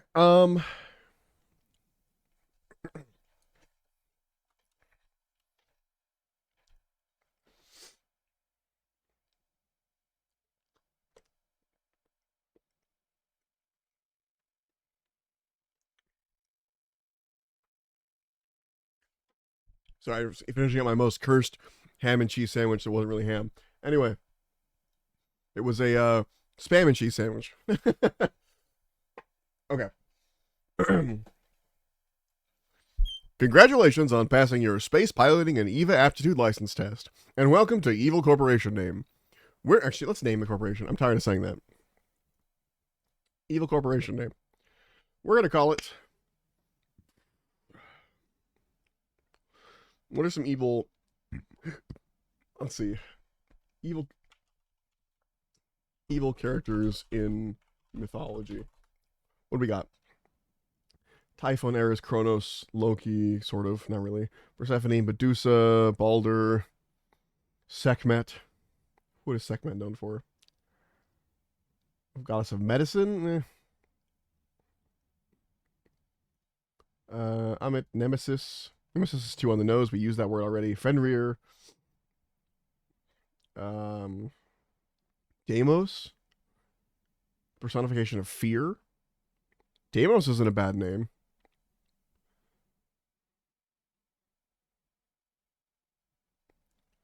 But again, it's more Greek stuff. Like I always go for Greek. That's my immediate pull is Greek mythology. I should turn the music on. Anyway, figured a couple of names that could work. Horizoneer, Panstellar, Cosmopath, and Heliobridge. Yeah, those are good. They're just very like space. If that makes any sense. Sorry if that was really loud. That's just like it's very space, which is fine, but it's not I think the vibe I'm trying to hit.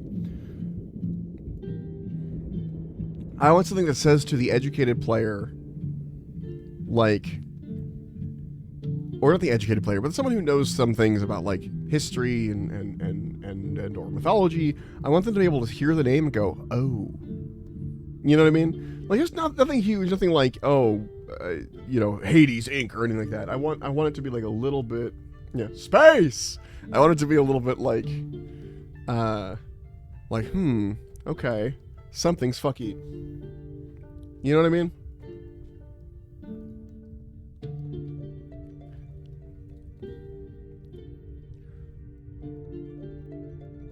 And space is correct. It is space. I mean, it's a space company. Their job seems more map space. No, that's true.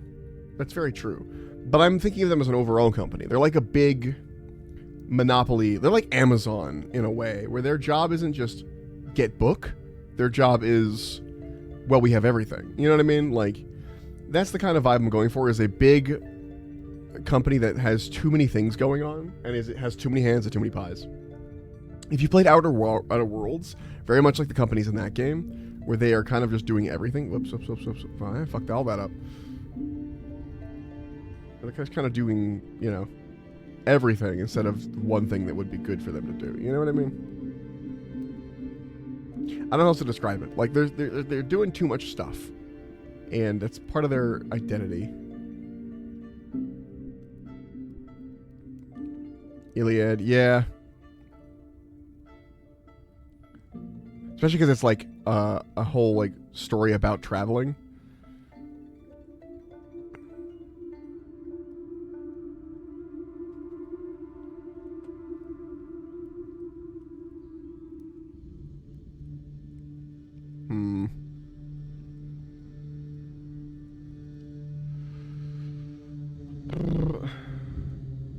let's see. Forgot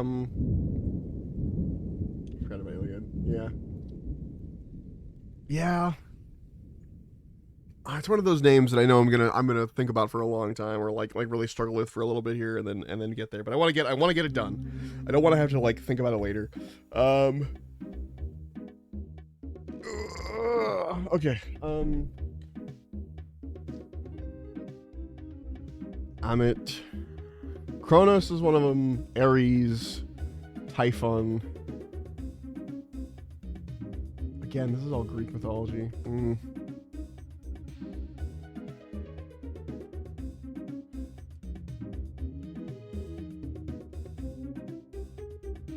Get some stuff up. Fantasy name generators has a company name generator. Oh, it's all stuff like Iceworks, Spiderdale. It's all okay. It's like normal company names. Gaia, yeah. It could be something facetious too, like where, like it's. That's a good point, Des. I don't know if that's the point you're making, but it is the point I understood. Where it could be facetious in that, like, the company has named itself something that's very good, but it's not. Hey, Killbot, what's up, dude? It's been a bit. How you doing, my man? How are you doing? Okay.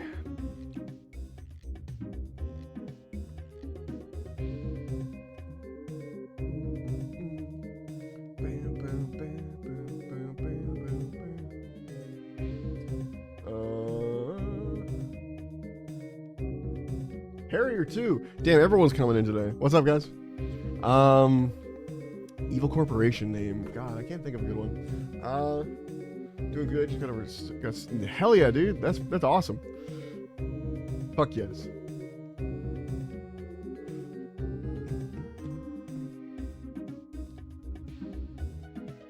Hell yeah, man. Oh, excuse me. Sleepy.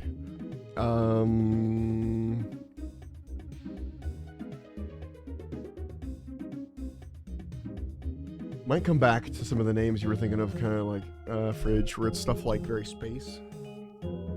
Should name it like Pulsar. It's not Pulsar. I can't name the Pulsar, but you know what I mean. Proteus. Yeah, could do that. Isn't that a name of something? Hold on. Isn't that already a name? The god. Oh yeah, the god of waters and stuff. Of water. An early prophetic sea god. Old Man in the Sea. Okay, interesting. I do think I definitely want to lean into mythology, but the question is, do I want to lean them into positive sounding mythology or negative sounding mythology? Or like, you know, they name themselves Daedalus or something. You know, like that kind of thing, where it's like, or like the difference between naming yourself Prometheus or naming yourself like Hera, you know? Oh no, for sure. It's definitely, people definitely refer to space in this world as the ocean or the Black Sea or things like that. But I don't know. Fuck. Evil Corporation name though. Oh, I'm really. None of it seems right. I can get a bunch of like every time I get it's one of those where it's like, you know, there's something that's right, but you just can't find it. You know, it's there in the dirt. You have to dig through the dirt, but you can't find what it is, and it's there. But what is it? It's waiting to be discovered.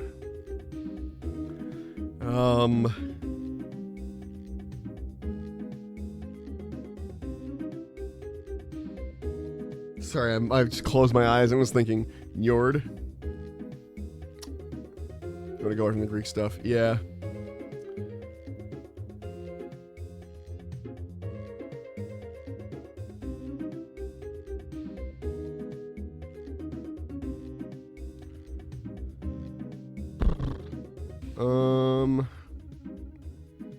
Feels good, but it's an evil name, or a name that feels evil that is evil. Exactly. That's the struggle I'm having right now. Like, do you want a name that feels like it's evil, and you go, oh, that's an evil company? Or do you want a name that feels like it's trying to be good, and then you're like, oh, that's an evil company trying to be good? You know what I mean?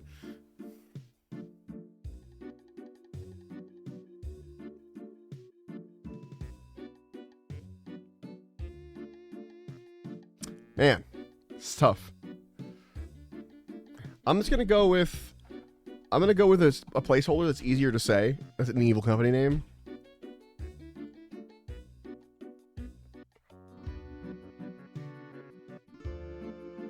Pandora.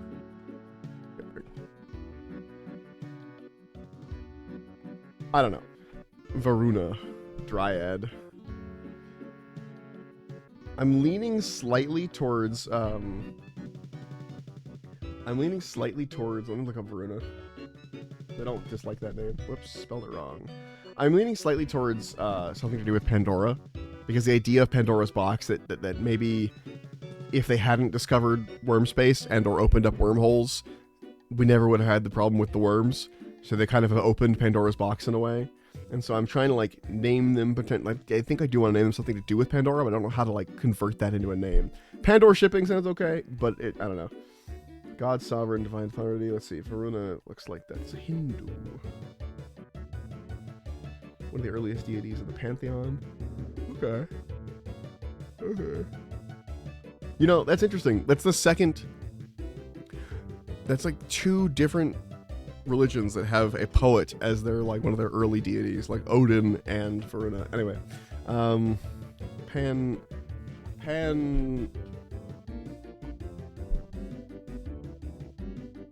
Festus?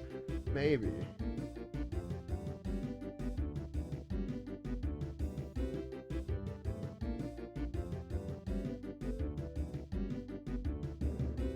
I'm looking back at Fridge's and like guesses earlier, not guesses, but like things he said earlier on, and he has stuff like Pan Stellar in there, and I kind of maybe want to put Pan in there. Is Pandora's dad? Yeah. Well, then who's Pandora in that scenario? You know, in that metaphor.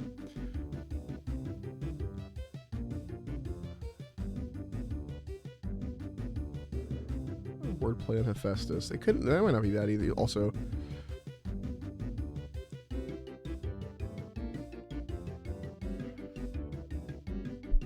Man,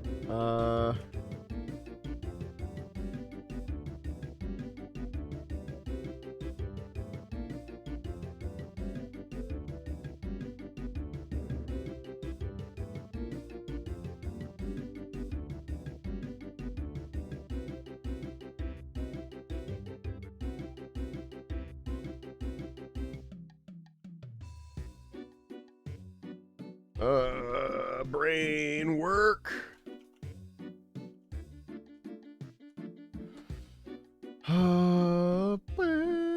I do like the Hephaestus idea. That does work too. So like Pandora or Hephaestus somewhere in there. And Hephaestus is also Vulcan. So it could be Vulcan, Hephaestus, Pandora.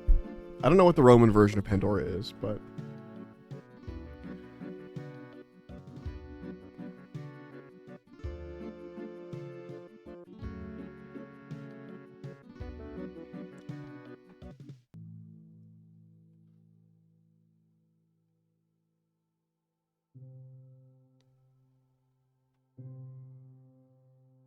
Could be Andorra. Just like take away the P. Andorra Corp, something like that. I think it might be good to give a more basic name related to what the company does, like Border Ward or Topography. Yeah, that's fair. I can see the wisdom in that. Oh, piss. Sorry, there's a dude popping in with band invasion. Anyway,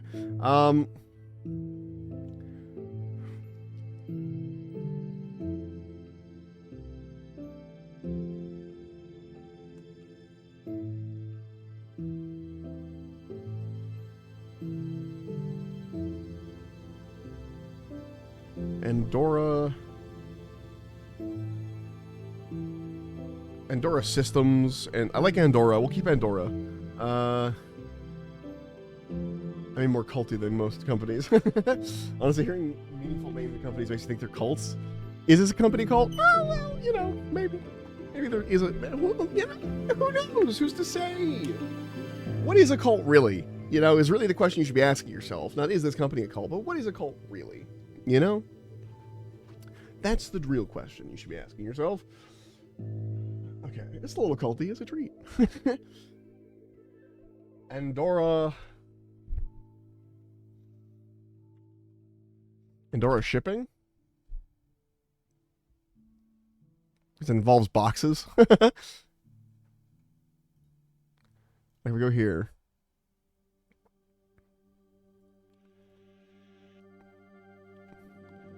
Wait, Andorra shipping and salvaging.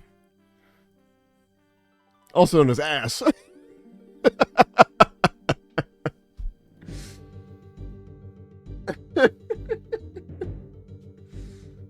Man, this company's ass. It sure is, friend. Also just called The Company, or Andorra for short. I'll put that in here too.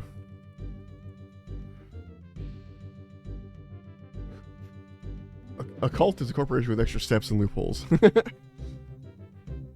right, we're gonna read the document, and then we'll figure out what we want to put in the document. But let's start with reading it.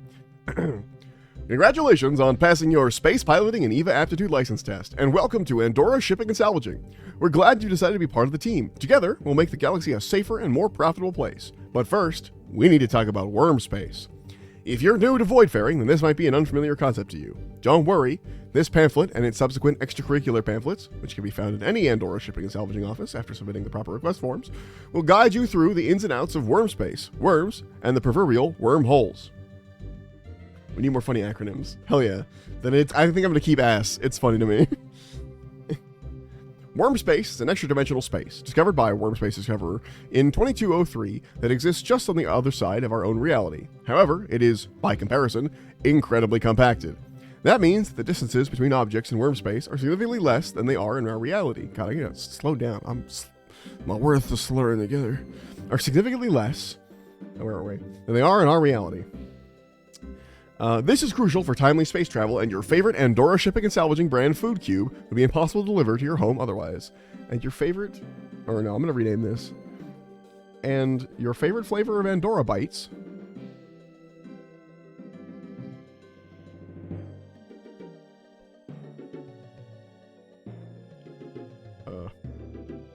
I need to fucking trademark this shit.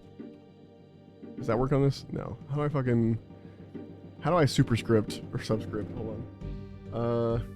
HTML superscript. Fuck is that? Sup? Does that work here? Hold on.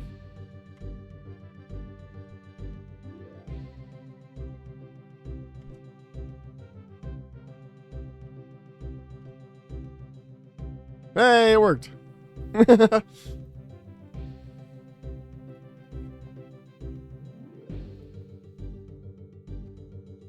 then do like minus, make it even smaller. That didn't work. All right, is it the other way? I forgot if it's the other way. It doesn't work here anyway. Okay, then I am complicating it. All right. This is crucial for timely space travel, and your favorite flavor of Andorra bites would be impossible to deliver to your home otherwise. And without it, your favorite flavor of Andorra bites would be impossible to deliver to your home otherwise. However, I wonder how common the moniker of worm space is. Watch Andorra be the only company to call it that because they love hear there be dragons thing. You know, it might be. It's actually kind of funny. However, worm space itself is inherently dangerous, and any unprotected humans are torn into their constituent atoms the second they set foot into worm space. Ouch! To prevent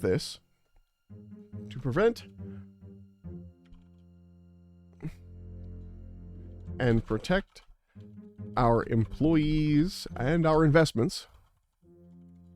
There we go. Ouch!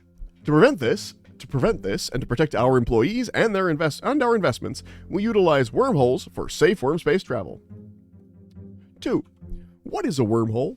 A wormhole is a tunnel of semi-real space that can be found throughout worm space. These relatively safe pathways are our lifeline through the treacherous waters of worm space. Wormholes always have a set path. Some are a bit twisty, but unfortunately, it is impossible to create new wormholes ourselves. No, just impossible to create new wormholes. I don't want them to admit that they can't do it and it can be done. It's impossible. That's why we have our best explorers, maybe you, charting the winding paths of the wormholes to help your coworkers do their job quickly, safely, and profitably. Now, for you, that may raise a question. If creating new wormholes is impossible, how do we end up with this wonderful workaround to the dangers of extra-dimensional travel? Well, the truth is, we didn't.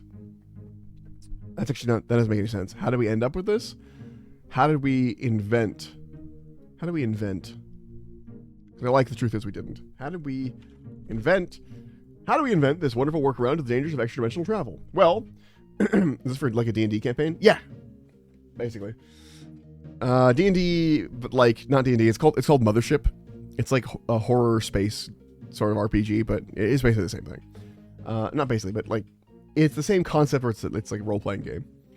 Well, the truth is, we didn't. As far as our best scientists can tell, wormholes have existed as long as wormspace has. Occasionally, new wormholes seem to appear on their own, but they are a naturally occurring phenomenon.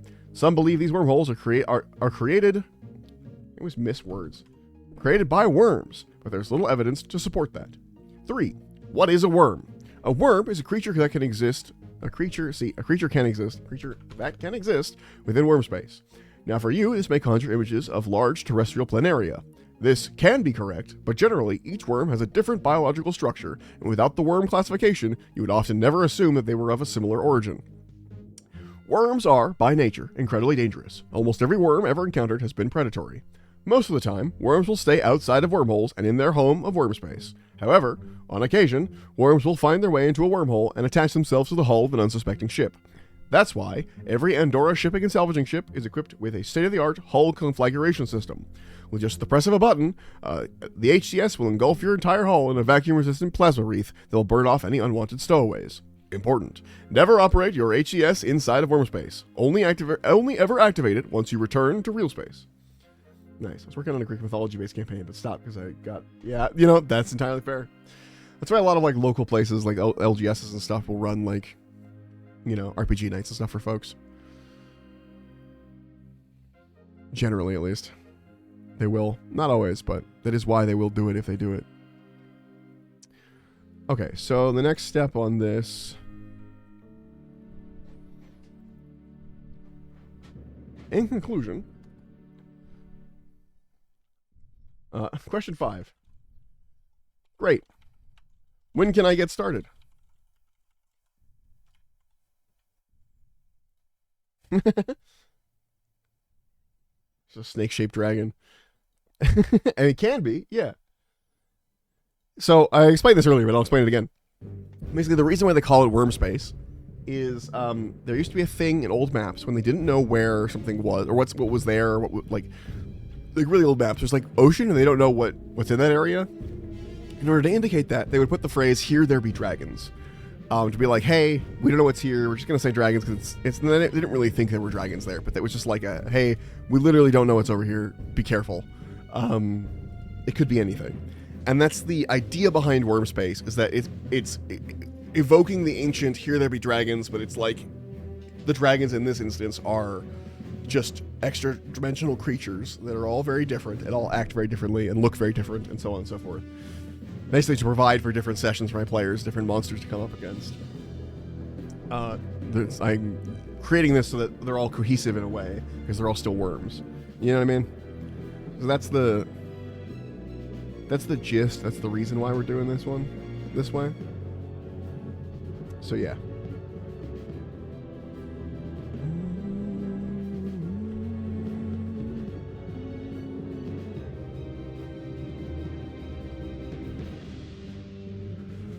Give me 1 second. I gotta check a thing.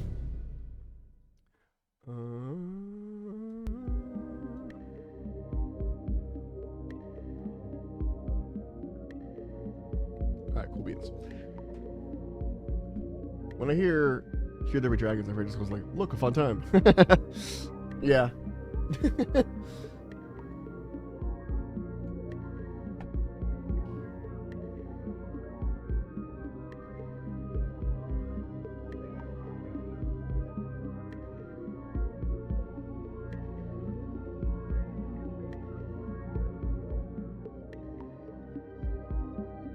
Okay. Great. When can I get started? Excellent question. The short answer is now. Just head to your local Andorra shipping and salvaging office. They're gonna write the whole name every time. Just head to your local Andorra shipping and salvaging office and take a look at the job board. It's updated daily, or it's updated every hour with brand new jobs and ways to earn money, ways to earn cash, and ways to earn credits.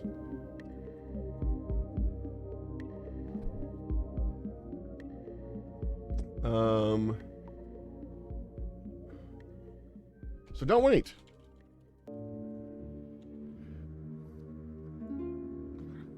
Get started on your get started on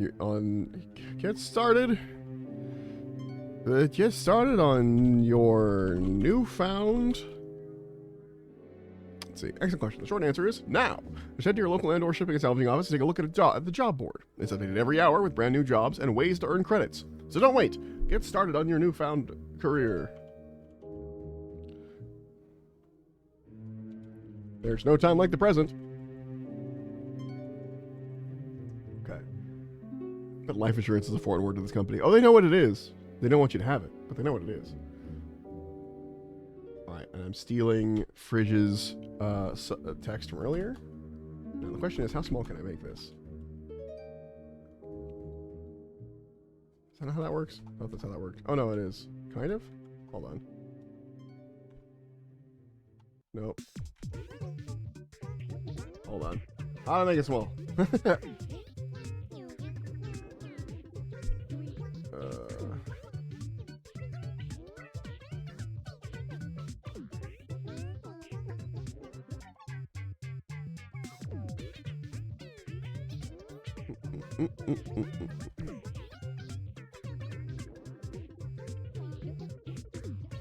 see.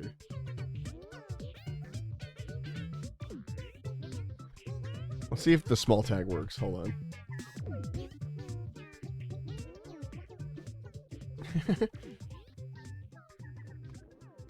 Small.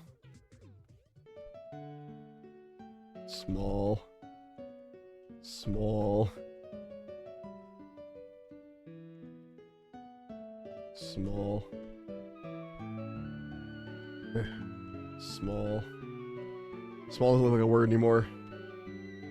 Small. Jesus. Okay. There it is.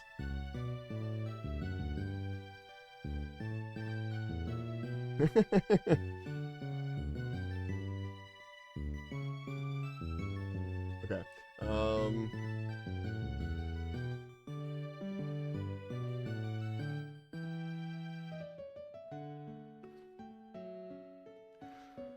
If you're in a covered family, you grant us a universal, non-exclusive, royalty-free, perpetual, irrevocable, sub-licensable license to view, use, create, create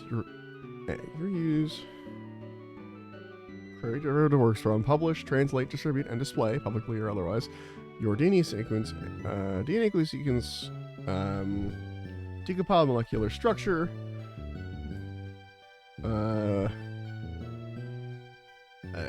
intellectual property,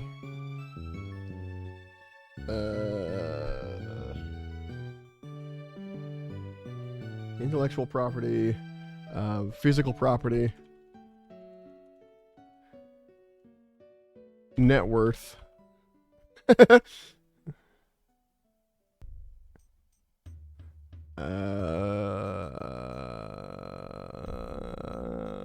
browser history.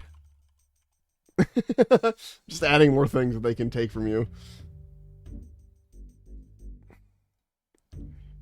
etc. There we go. Internal soul. Okay.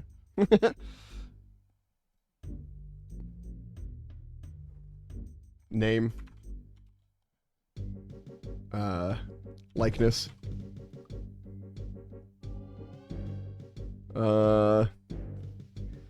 Voice. Body.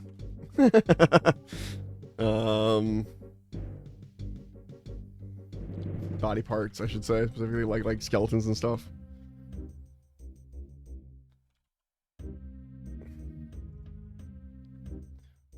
And lastly, dreams.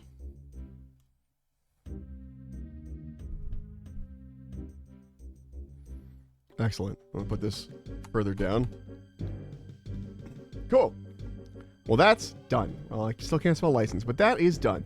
Who can spell license, though? No one. License is a hard word to spell. Okay, so the next thing I want to write for this... Oh, I can show you the influences. I said I was going to earlier, and I forgot. So I made a little influences list, a.k.a. the theft list. Stuff that I was thinking about what I wanted. And this isn't set in stone. It's just stuff I liked from the various, things. So, Cyberpunk, I really like cyberware. I liked, maybe there's, a single planet that's a big old seedy place.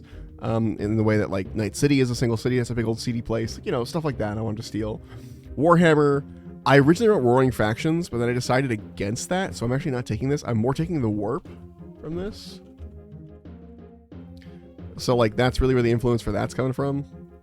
Stargate, lots of long dead, highly advanced aliens, and Stargates, which kind of exist in the wormhole sense and teleporting and stuff, so I kind of went that way. Farscape was the wormhole for space travel. That's what the start was, although Farscape does it was a real, classical wormhole.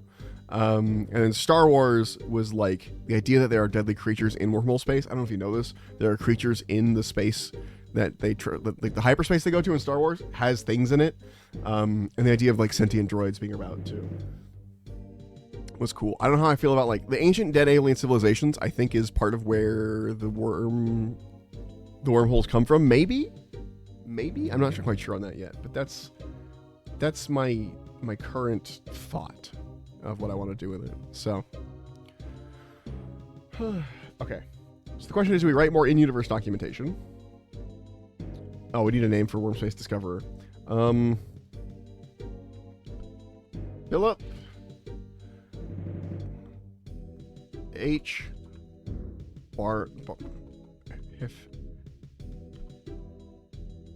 That's not how you spell that. Hephaestus. V. Philip V. Hephaestus. There you go. There's your Hephaestus reference. It's just directly his name.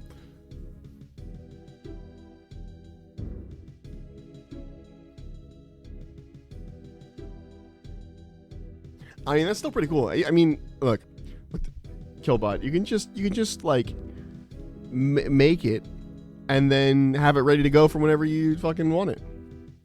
And maybe by the time you want to do it, you'll make some changes or something, but it'll be still ready to go, Okay. And I'm not going to write articles for Andor Shipping and Salvaging and Philip H. Hephaestus yet, but, Philip V. Hephaestus, excuse me. V for Vulcan. In case you were curious why there's a V.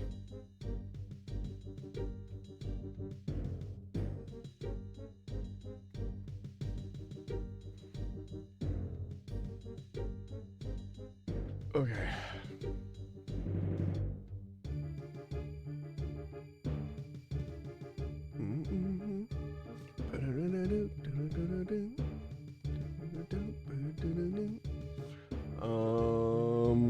What do I want to write next? Do I want to keep doing? Do I want to keep world building? Is that the plan? Is that the thought?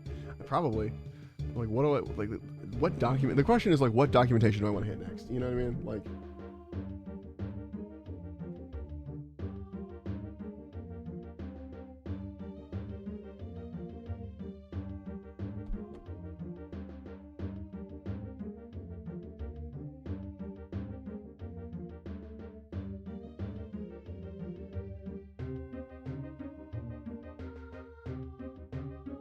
Oh, let's see. I want this to be an separate. Doesn't look when you read it. Yeah, and I might change this around a little bit. That's why I did this actually. Why it looks all fancy. Space piloting and EVA aptitude license test.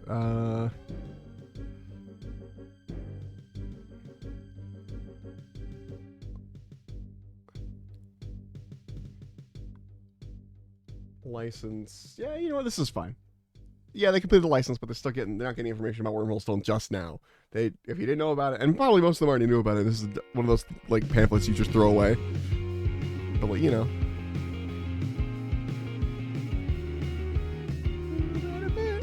All right. Golly. I feel like this text needs to be bigger, but I haven't quite figured out what I want to do for that yet. What does it look like as a PDF? That's the question.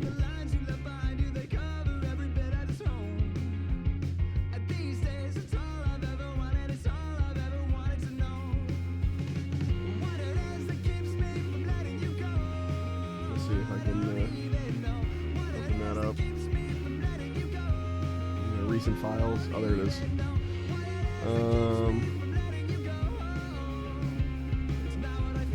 It's opening very slowly.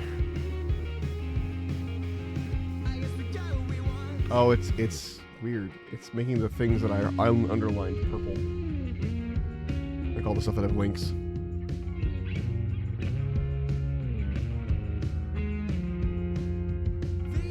Interesting. Interesting. Hey, Goop, welcome in. First, I see you were first here. Paxton Pimperton. Fucking, we haven't been talking to people for a while. You pop in first. Got him. Get him.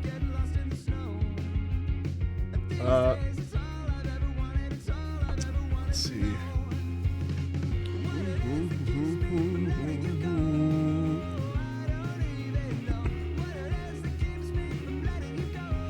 It reminds me. You just reminded me, Goop, by showing up. I need to mix it up so that it actually plays sounds when people come in that like should have sounds. Oh god, I've been burgied. Have I been burgied? Does burgie not work anymore? What happened? Hello? Yeah?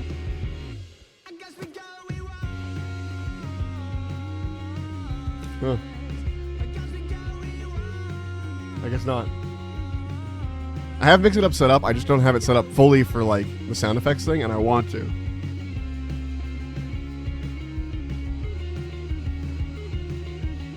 I need to find like particular sounds for certain people.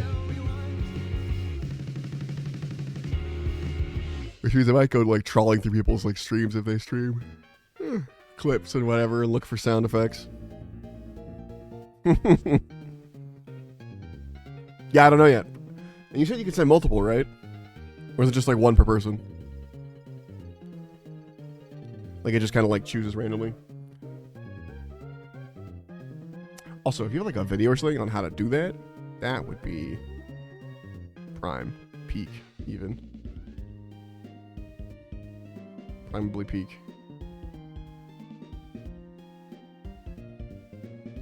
You can do a multiple set to randomize. Hell yeah. I'd like to hear.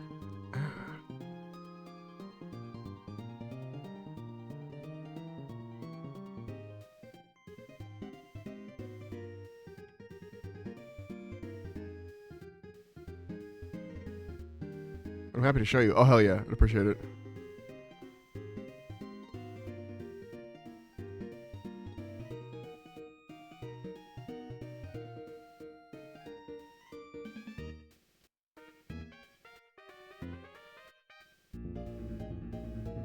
There's the spot.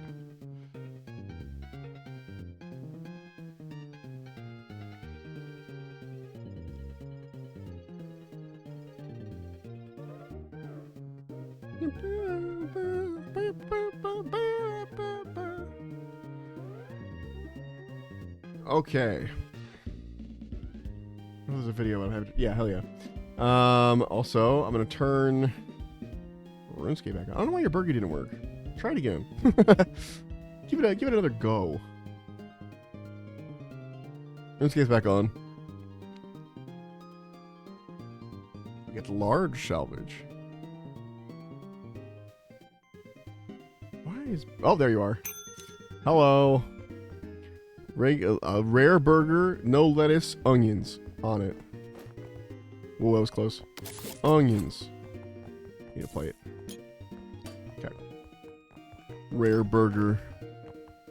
Okay.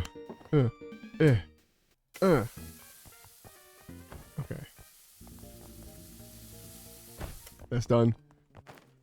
I need a second cutting board. Thank God I have one. Alright, bun it up. Put the burger. What kind of special sauce you want? That was it. Onions, no lettuce? Yeah. All kinds of options. Green.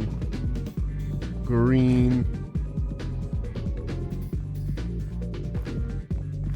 Boom.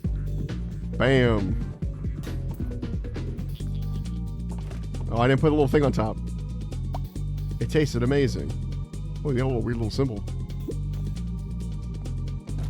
Don't need it. Hell yeah. Can I buy anything yet? No, I need 90 for my double grill. Oh gosh. Burger. You gotta do it all in one. You want a veggie burger? Wow, crazy, Des. I didn't think you'd like veggie burgers. I think I still need to cook these, right? Yeah, I still need to cook these. It only cooks one. Oh, it's cooked. It's cooked. It's cooked. They burn real fast, too, if I remember correctly. Okay. Bun. Bun that shit up. Get the veggie burger, put that on so we don't lose it. Okay. And then you want cheese, tomato, lettuce. Cheese. Tomato. Shit. Well, I'll get the lettuce in a second. Trying to go too fast. Lettuce. Use a whole head of lettuce for one slice. Efficient. Anything else? No. And let's give you... Wait, let's give you a special sauce. Let's go for honey. Hell yeah. Pop that on. And you are a duck. There we go. Duck. Bam. Perfect burger. Look at that. Can't have nothing wrong with that burger. The toothpick was an unexpected detail. Hell yeah, it was. All right.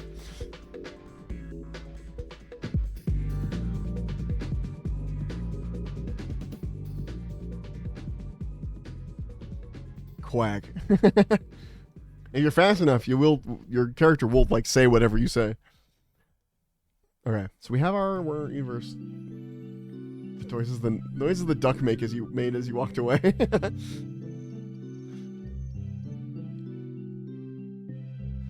Okay, so document is done. I want to write about what things are. I feel like, honestly, I kind of want to leave this shit as open as possible. Honestly, this pamphlet is really in theme with how, like just a single pamphlet is really in theme with how Mothership works. Like in Mothership, hold on.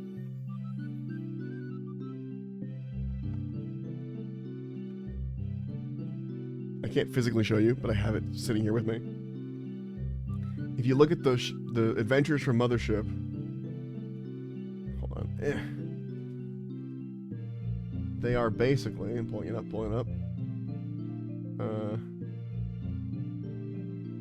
That's fucking hard to see. Hold on. They're basically like pamphlets. Like this is the whole adventure. Like you want to buy a pre-made adventure, they're just like, you know, notes like this. So having just a single pamphlet to give my players feels like the right move in terms of world building. Like that's it. There's the world. I might come in and add more stuff later, personally, but like as far as fucking that goes, I think I finished. I did not expect to finish so soon. I mean, not just the pamphlet, but like the idea of the world. And I realized, you know, I thought I was going to be more specific about stuff. I think I can do as part of this to keep working on it. I don't know. Well, we could just play a game. I mean, I'm already playing RuneScape, but I'm AFKing then. That doesn't count. And then I'm also playing Bergie, but we're kind of AFKing that. That doesn't count. Let's let me look at my Steam. See what I got going right now. And what we could be doing.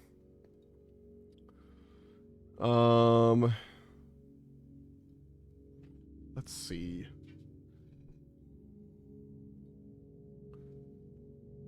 Got a lot of games going.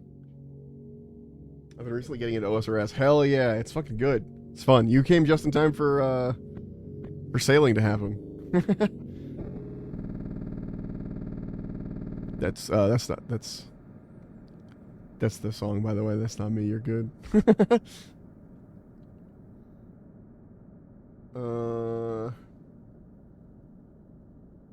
What could we do?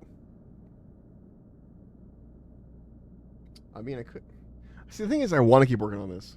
This is what I want to keep working on, but I don't know, like, I don't know what else to add that's going to, like, actually help. Because, like, okay, for a universe like this, I'm going to talk about philosophy again for world building in D&D for a second here. In a universe like this, that's very, like, there's a lot of unknowns, you're better off leaving things not talked about. You know what I mean? Better off not having notes for them, better not having, like, things that are known, you know? I don't want, like, a list of aliens. That would be against the way I want this world to run, you know? If you run into an alien, that's crazy. We know they exist, but they're, like, super rare. You know what I mean? Like, it's a very rare thing to run into. I want to beat Troll Stronghold, but I don't want to deal with... It's so worth it. Do you know about the Chaos Altar? Like, doing your bones on the Chaos Altar is, like, 3 times experience if you use it on the Chaos Altar. It's really not bad to get to the protection prayers. You're going to need those for everything in the game.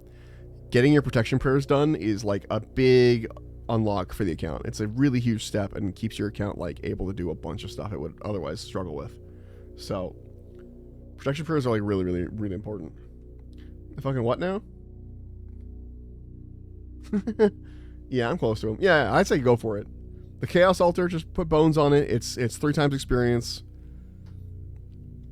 I say go for it. The Chaos Altar in the Wilderness specifically, by the way. And sometimes you don't even, like, spend all your bones. Like, if you put bones in the Chaos Altar, sometimes it just is like, oh, the gods say you can use that bone again. So it's not even, like, as many bones as you would think for 3 times. It'll be less than that. The problem with the Chaos Altar, though, is that it's in the wilderness, and then people will come and kill you for your bones because they're expecting you to have high-level bones that you're trying to get 3 times experience on. So sometimes you just get PK'd out of nowhere. So you got to accept that you're going to die and lose inventories of bones a little bit, but if you don't mind that, it's perfect. It's great.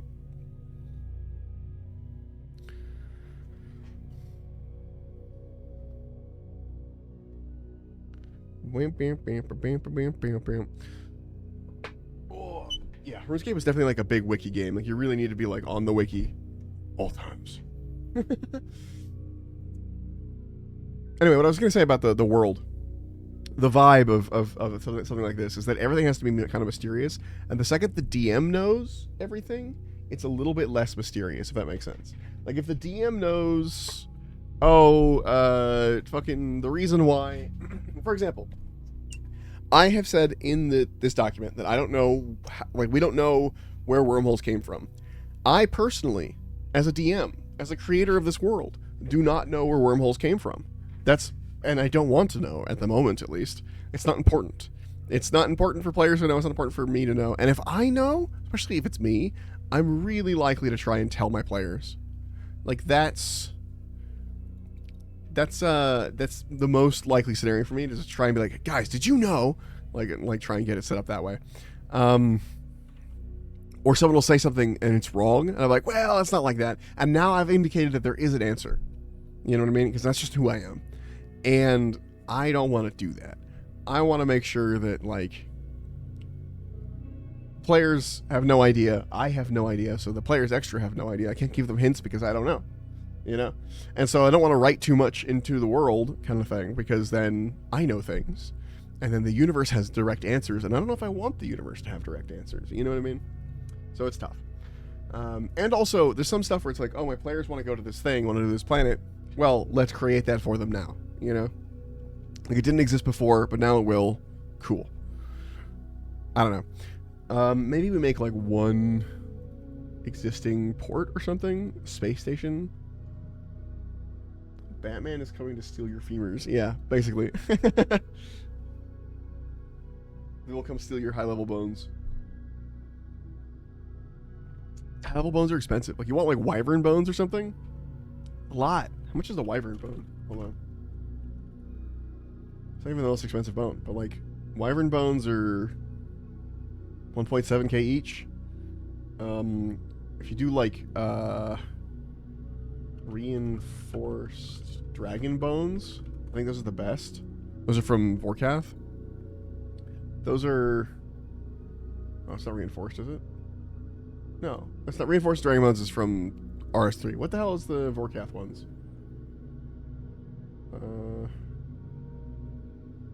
Vorkath. The hell do you drop?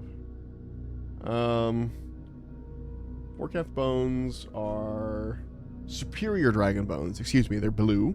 Superior dragon bones are worth 21k each, 21.5. So you're spending 21,000 gold for every bone, you know?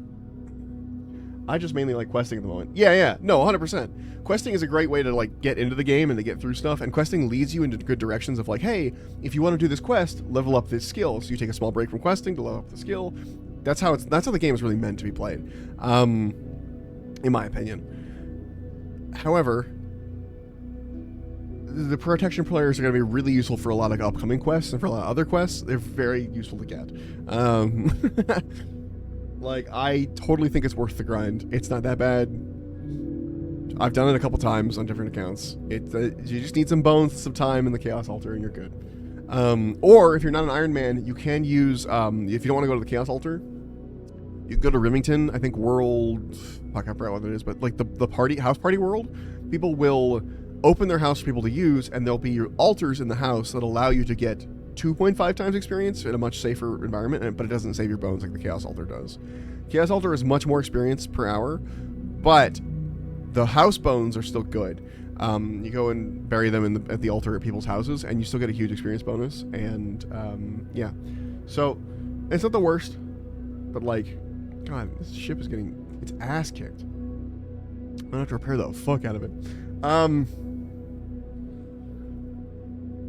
But yeah, it's totally worth doing. I know it's like a break from the questing that you don't want to do, but like, each quest layers on top of each other, and each one's going to have higher requirements, and you were going to need the prayer anyway at some point. There are some quests where it is like mandatory to beat the quest boss eventually, and there's some stuff that you want to like, you know. I'm just saying, protection prayers is one of those things. It's one of those things that you absolutely need for like mid-game, even. It's very good.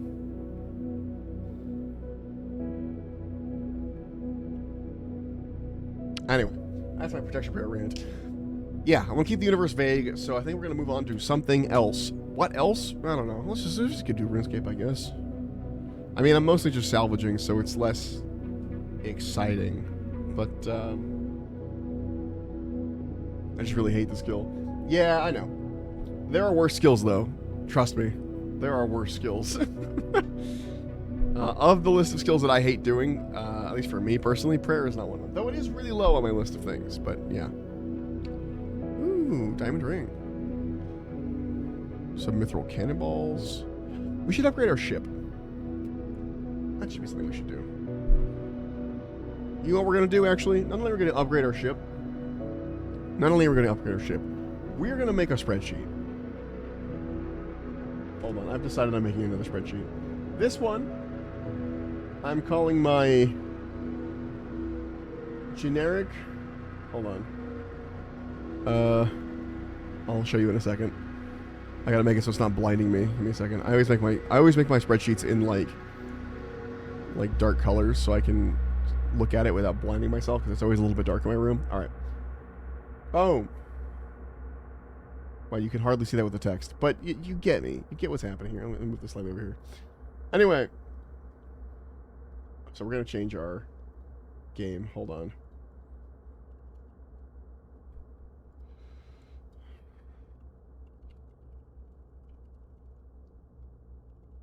Let's see.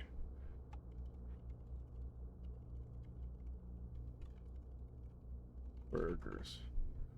Done. Bam. New chapter. Okay. So this spreadsheet's going to be called OSRS wish list.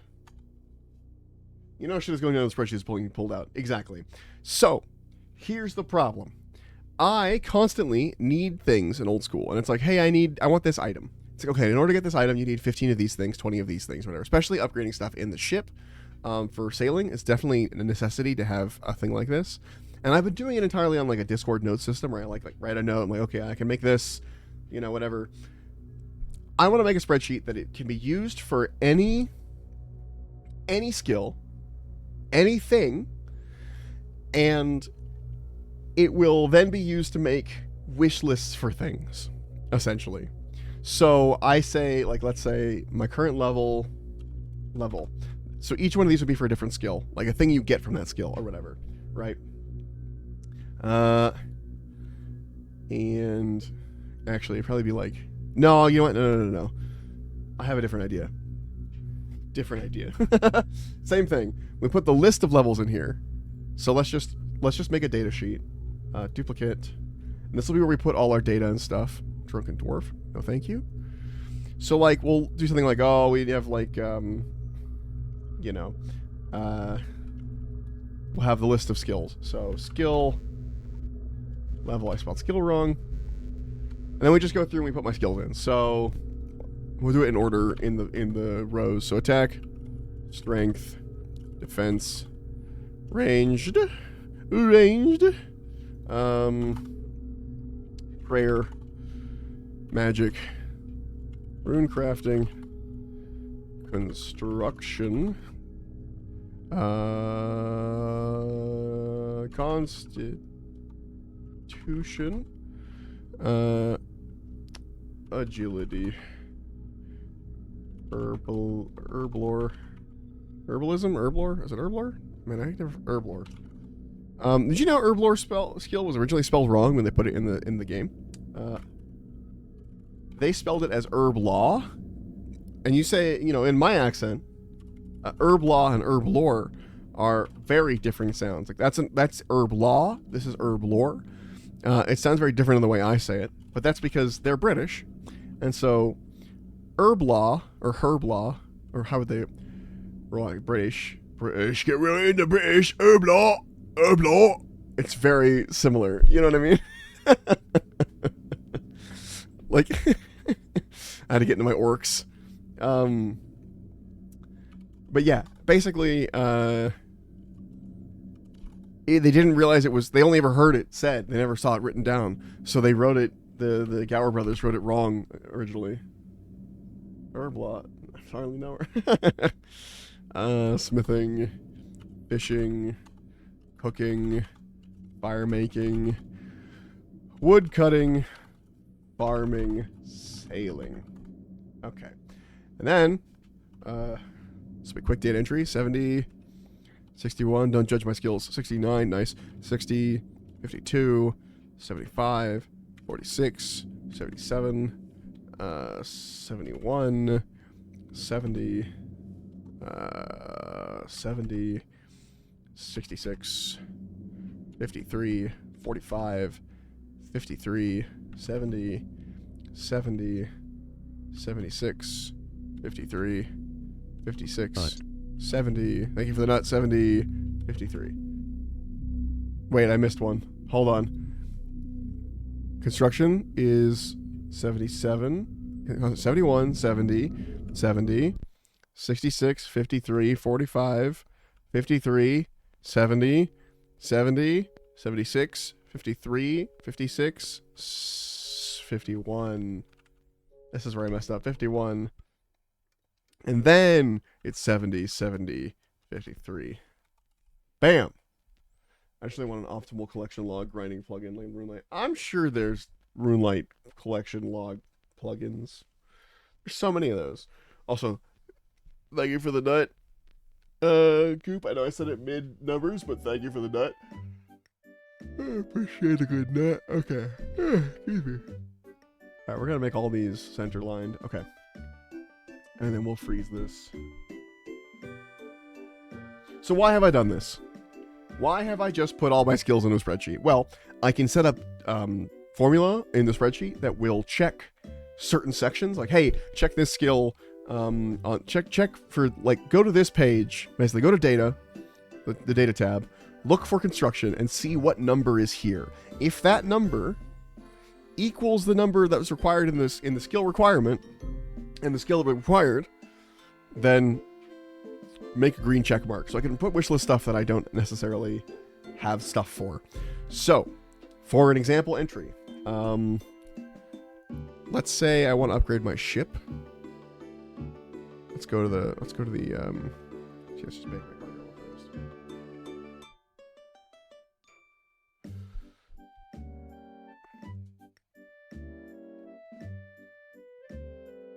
Okay. We'll go find the guy who lets us edit our ship. Sure, shipwright. There he is. Customize boat. Shipwright Scott. We're going to tag all shipwright Scotts.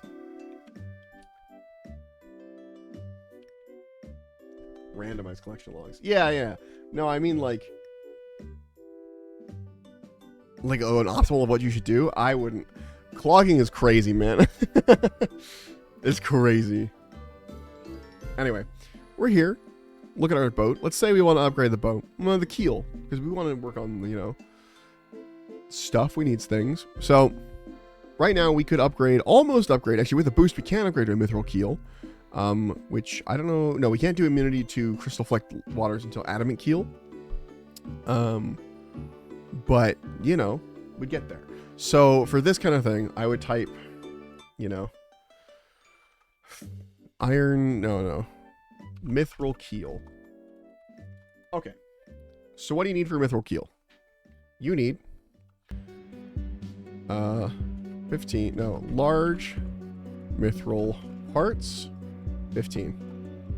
And lead bar, 5. Okay. And you would also need, actually I should put this in front. Skill, level, and actually 2 of these, because there's sometimes things need 2 different skills. So for example, in order to make the mithril keel, excuse me, I need sailing 54 and construction 50. This is kind of a messy spreadsheet, but you get what's going on, right? Like, I fill this out. We get the parts that we need listed here. From here onward, we don't label the number of parts. We just say like, this is a part, here's the number. And then we could have a wish list like table over here or something, or like a total parts list or something like that. And the total parts list over here, maybe it's a separate sheet. We tell you everything you need. So I need large mithril, what is it? Keel parts. I didn't write the whole name. Large mithril keel parts. So it'd say, hey, you need 15 large mithril keel parts. Now, we could do a system too, where in data it says like, hey, if it says one of these things, like for example, large mithril keel parts,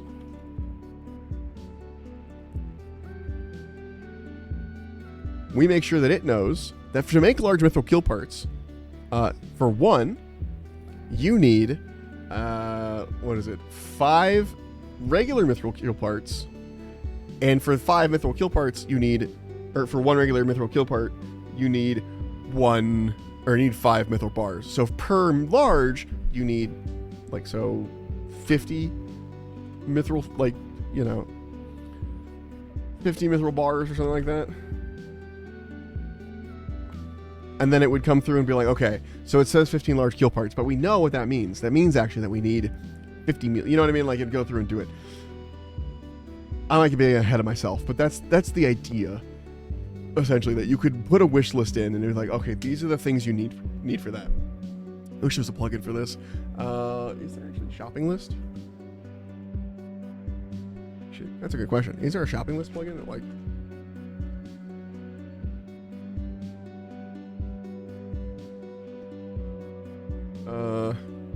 list. Clan member list, ignore list alerter, clan list, black, bank blacklist, ban list, slayer list, music favorites now. Yeah, I want like an item collection list. Like you kind of know what you were saying, but more like I need to get these things out of my bank. I need to make a list for this. Yeah, I don't know. I might not do the total parts list thing. We'll leave that for now. But I will eventually do the stuff for this. That's going to require some conditional formatting, but we will do that later. For now, though, let's actually write down the stuff we need. That is actually something that we want to build. We actually also want to build an adamant keel, but we're a bit out of range of that. But I'm going to write everything down here, so I never have to open this interface again.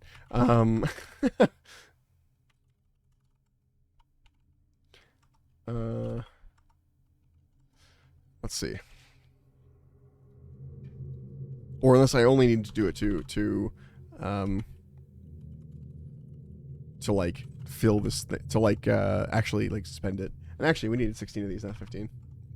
maybe lighter. Because it's the same across the board at 16 always. I need to do a big lead bar collection. I think I want to build out the stuff at that one island that has the has the lead bars right next to the bank and stuff. I'm gonna do some Taskmaster because fuck it. Hell yeah. Go for it. Moleskin plus claws. Okay. I mean, go kill Big Mole. Sailing 85. Construction 78. Large rune keel parts 16. Cupronickel bar 5. Cool. Let's do the hull as well. So we already have the best hull so far, the mahogany hull, but we want camphor hull and ironwood hull eventually. Camphor hull. It's going to be 67, and then the next one's, hold on, I'm just going to write these down because I know what the answer is going to be. 81, and this will be 59.75. Anyway, oh god, that's a lot of parts. And see, this is why I didn't write like part 1, part 2. Large camphor hull parts. 16. Adamantite nails. 600. Swamp tar. 45. Lead bar. 5. And then the ironwood hull. I think it's going to be very similar construction. Large ironwood hull parts, 16. Rune nails, 600. Swamp tar, 25. Cupronickel bar, 5. Okay. Helms. Mithril. Real helm. I'm gonna write them all down. Adamant helm. Rune helm. Alright, cool. That's gonna be sailing still. Honestly, I'm just gonna write everything down now and put the sailing and construction words there like right away. Okay. Camphor mast. I'm not gonna write the whole thing. Ironwood mast. Okay. And then it would be trim. We do want eventually, but I'm not in the trim yet. Let's see. Flag also brazier we can't have yet because we haven't discovered it. So that's everything for that section of the boat. But then you want to go on the boat and double check the actual like things here. So we want to modify the mahogany cargo hold. Replace it. This is for our salvaging ship, by the way. So everything we put in here is just for this one ship. Camphor cargo, ironwood cargo. Cool. So that will be the 2 upgrades there. Oh, wait. If I write these... Hold on. I don't want to come back on the ship. Give me a second. Replace it. It's going to be... I should have been filling these into 60 and 53, and this should be 80 and 77. Okay. And then modify mithril salvaging hook. We're going to need 2 times this. So replace it. Salvaging. So we want an adamant salvaging hook, rune salvaging hook, and dragon salvaging hook. Which I hear the dragon salvaging hook is roughly the same as the adamant one or the rune one, but it looks cool, so we're taking it. Adamant salvage. That's gonna be 59, 52. Rune salvage. That's gonna be 74 and 66. Dragon salvage. I'm going to get my best slot for anything I really want for my task. Wait, I'm going to get my best slot for anything I really want for my task. Yeah, although best in slot is doesn't exist the same way in RuneScape. There are things that are always good, but there are things that like are better in certain situations. Luck, it's kind of cool like that. I don't know. I haven't done any trawling. I don't know if I can even do that. Can I do that? It doesn't have anything about trawling on here. So, whatever. Infinity Hat. Infinity Hat's good, but it's not, like, it might be best in slot for you right now. But, like, Infinity Hat is not the best mage gear. Like, you know what I mean? But even then, like, the mage gear changes, too. Like, sometimes, you, like, instead of bringing Infinity stuff, you want to bring Void stuff because it's a hybrid and you're swapping stuff around. Like, RuneScape has a lot of, like, sideways progression. Okay.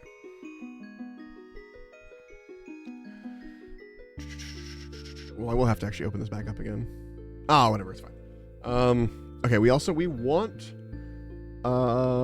stations. We want a salvaging station, which we haven't unlocked yet. I have to look into how to do that. Salvaging station. Okay. And then over here, we build like a fucking, what's it called? Fucking crystal extractor. And that's gonna be 73, 67. And then greater teleport focus. We're just gonna jump straight to that, I think. We can't even build a teleport focus yet. Although we should build one of those, but it's gonna be expensive. Greater teleport focus. Yeah. All right. This is gonna be a whole ass thing. Let's see. Greater teleport focus. What was its Actually, I'll put the regular teleport focus here first. Teleport focus raider. Because we're putting all layers of things on this anyway. So teleport focus. Okay, that's gonna be 55.49, and the greater one is 75.69. Nice. A fathom stone enhanced by rare pearl can pinpoint the exact location of fish shoals. Okay, they're good for a fishing boat.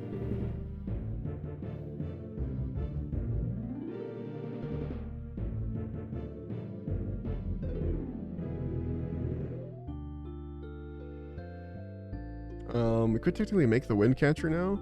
I don't know how to get a captured wind mote, but we could technically do it at the moment. So we'll put that down. Wind catcher, 53.47. I'm gonna fill in all the the materials it requires later. A keg is useful, and we might have room for it over here. The keg can give you like unlimited drinks of a type that'll like upgrade your stuff. But we'll think about that. Cannons though. Cannons. I don't know what that is. Joke's on you. Where did I type the salvage? Here we go. Adamant salvage times 2. Rune salvage times 2. Just so I know that I'm getting 2 of those, like I'm going to do here. Mithril cannon times 2. So that'd be 57 and 50. There's a lot of this stuff I can't get yet, but I should build my steel cannon. I should have cannons on this ship. Anyway. It's going to be 69 and 61. And then rune cannon. It's going to be 80, 76.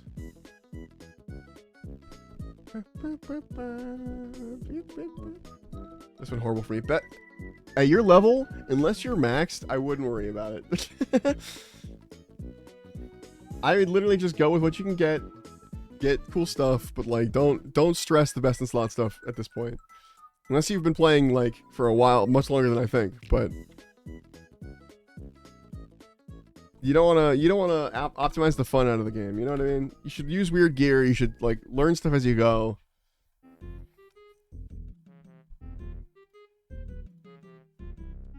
Yeah. Okay. Okay. Yeah. I stand by my statement.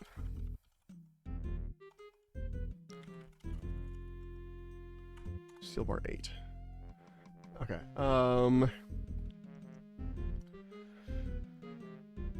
Cool. I should probably swap it so RuneScape is big and the spreadsheet is small, but whatever. You can't read the spreadsheet then, and you don't need to read RuneScape. You know what? You know I'm looking at you know, stuff. You know I'm looking at things.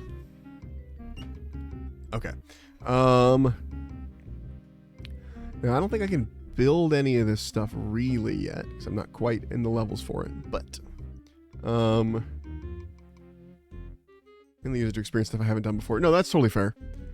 That is totally fair. Tag style. Outline. Okay. Okay. Yeah. So I put my salvage stuff in the bank, which is actually basically the same distance from the docking point to this, but so I can do the salvaging itself later. For now, also neat that there's a bunch of stuff to steal from here. What is over here? Why is there a thieving method? What is this? Hold on, we're gonna swap what's happening with the game real fast in the spreadsheet.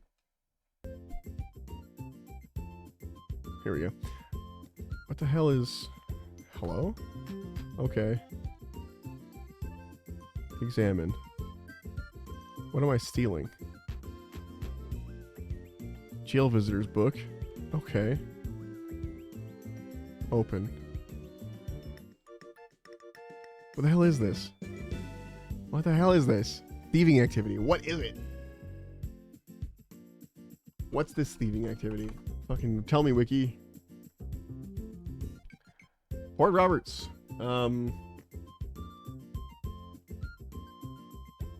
3 stalls. In the jail, players can pick lock at the gate to leave or bribe the guards. Will last after 5 coins. You can use a sailor's amulet to avoid picking the lock or using the coins. I have a sailor's amulet already. I'm cool like that.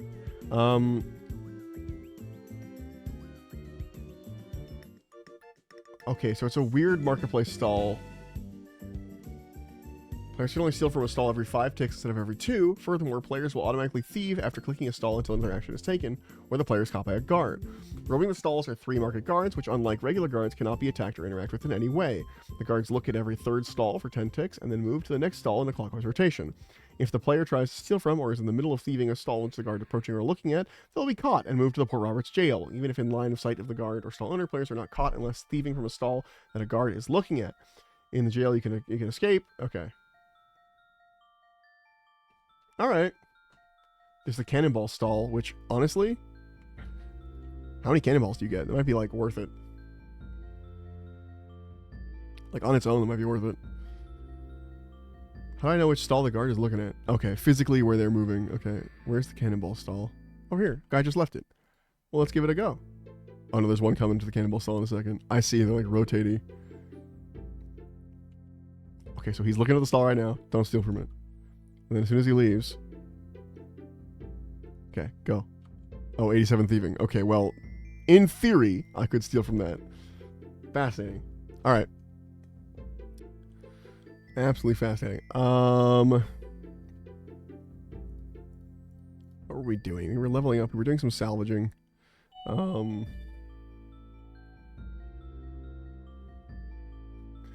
know what? I think I have shit to do today. That's how that's gonna go. I just had a realization of like, man, I have all kinds of shit to do. And I forgot, including I have to go to the store to go buy food for dinner. Because I'm cooking dinner tonight. So I will probably end stream here. It was a good little stream. I'll be back again. We'll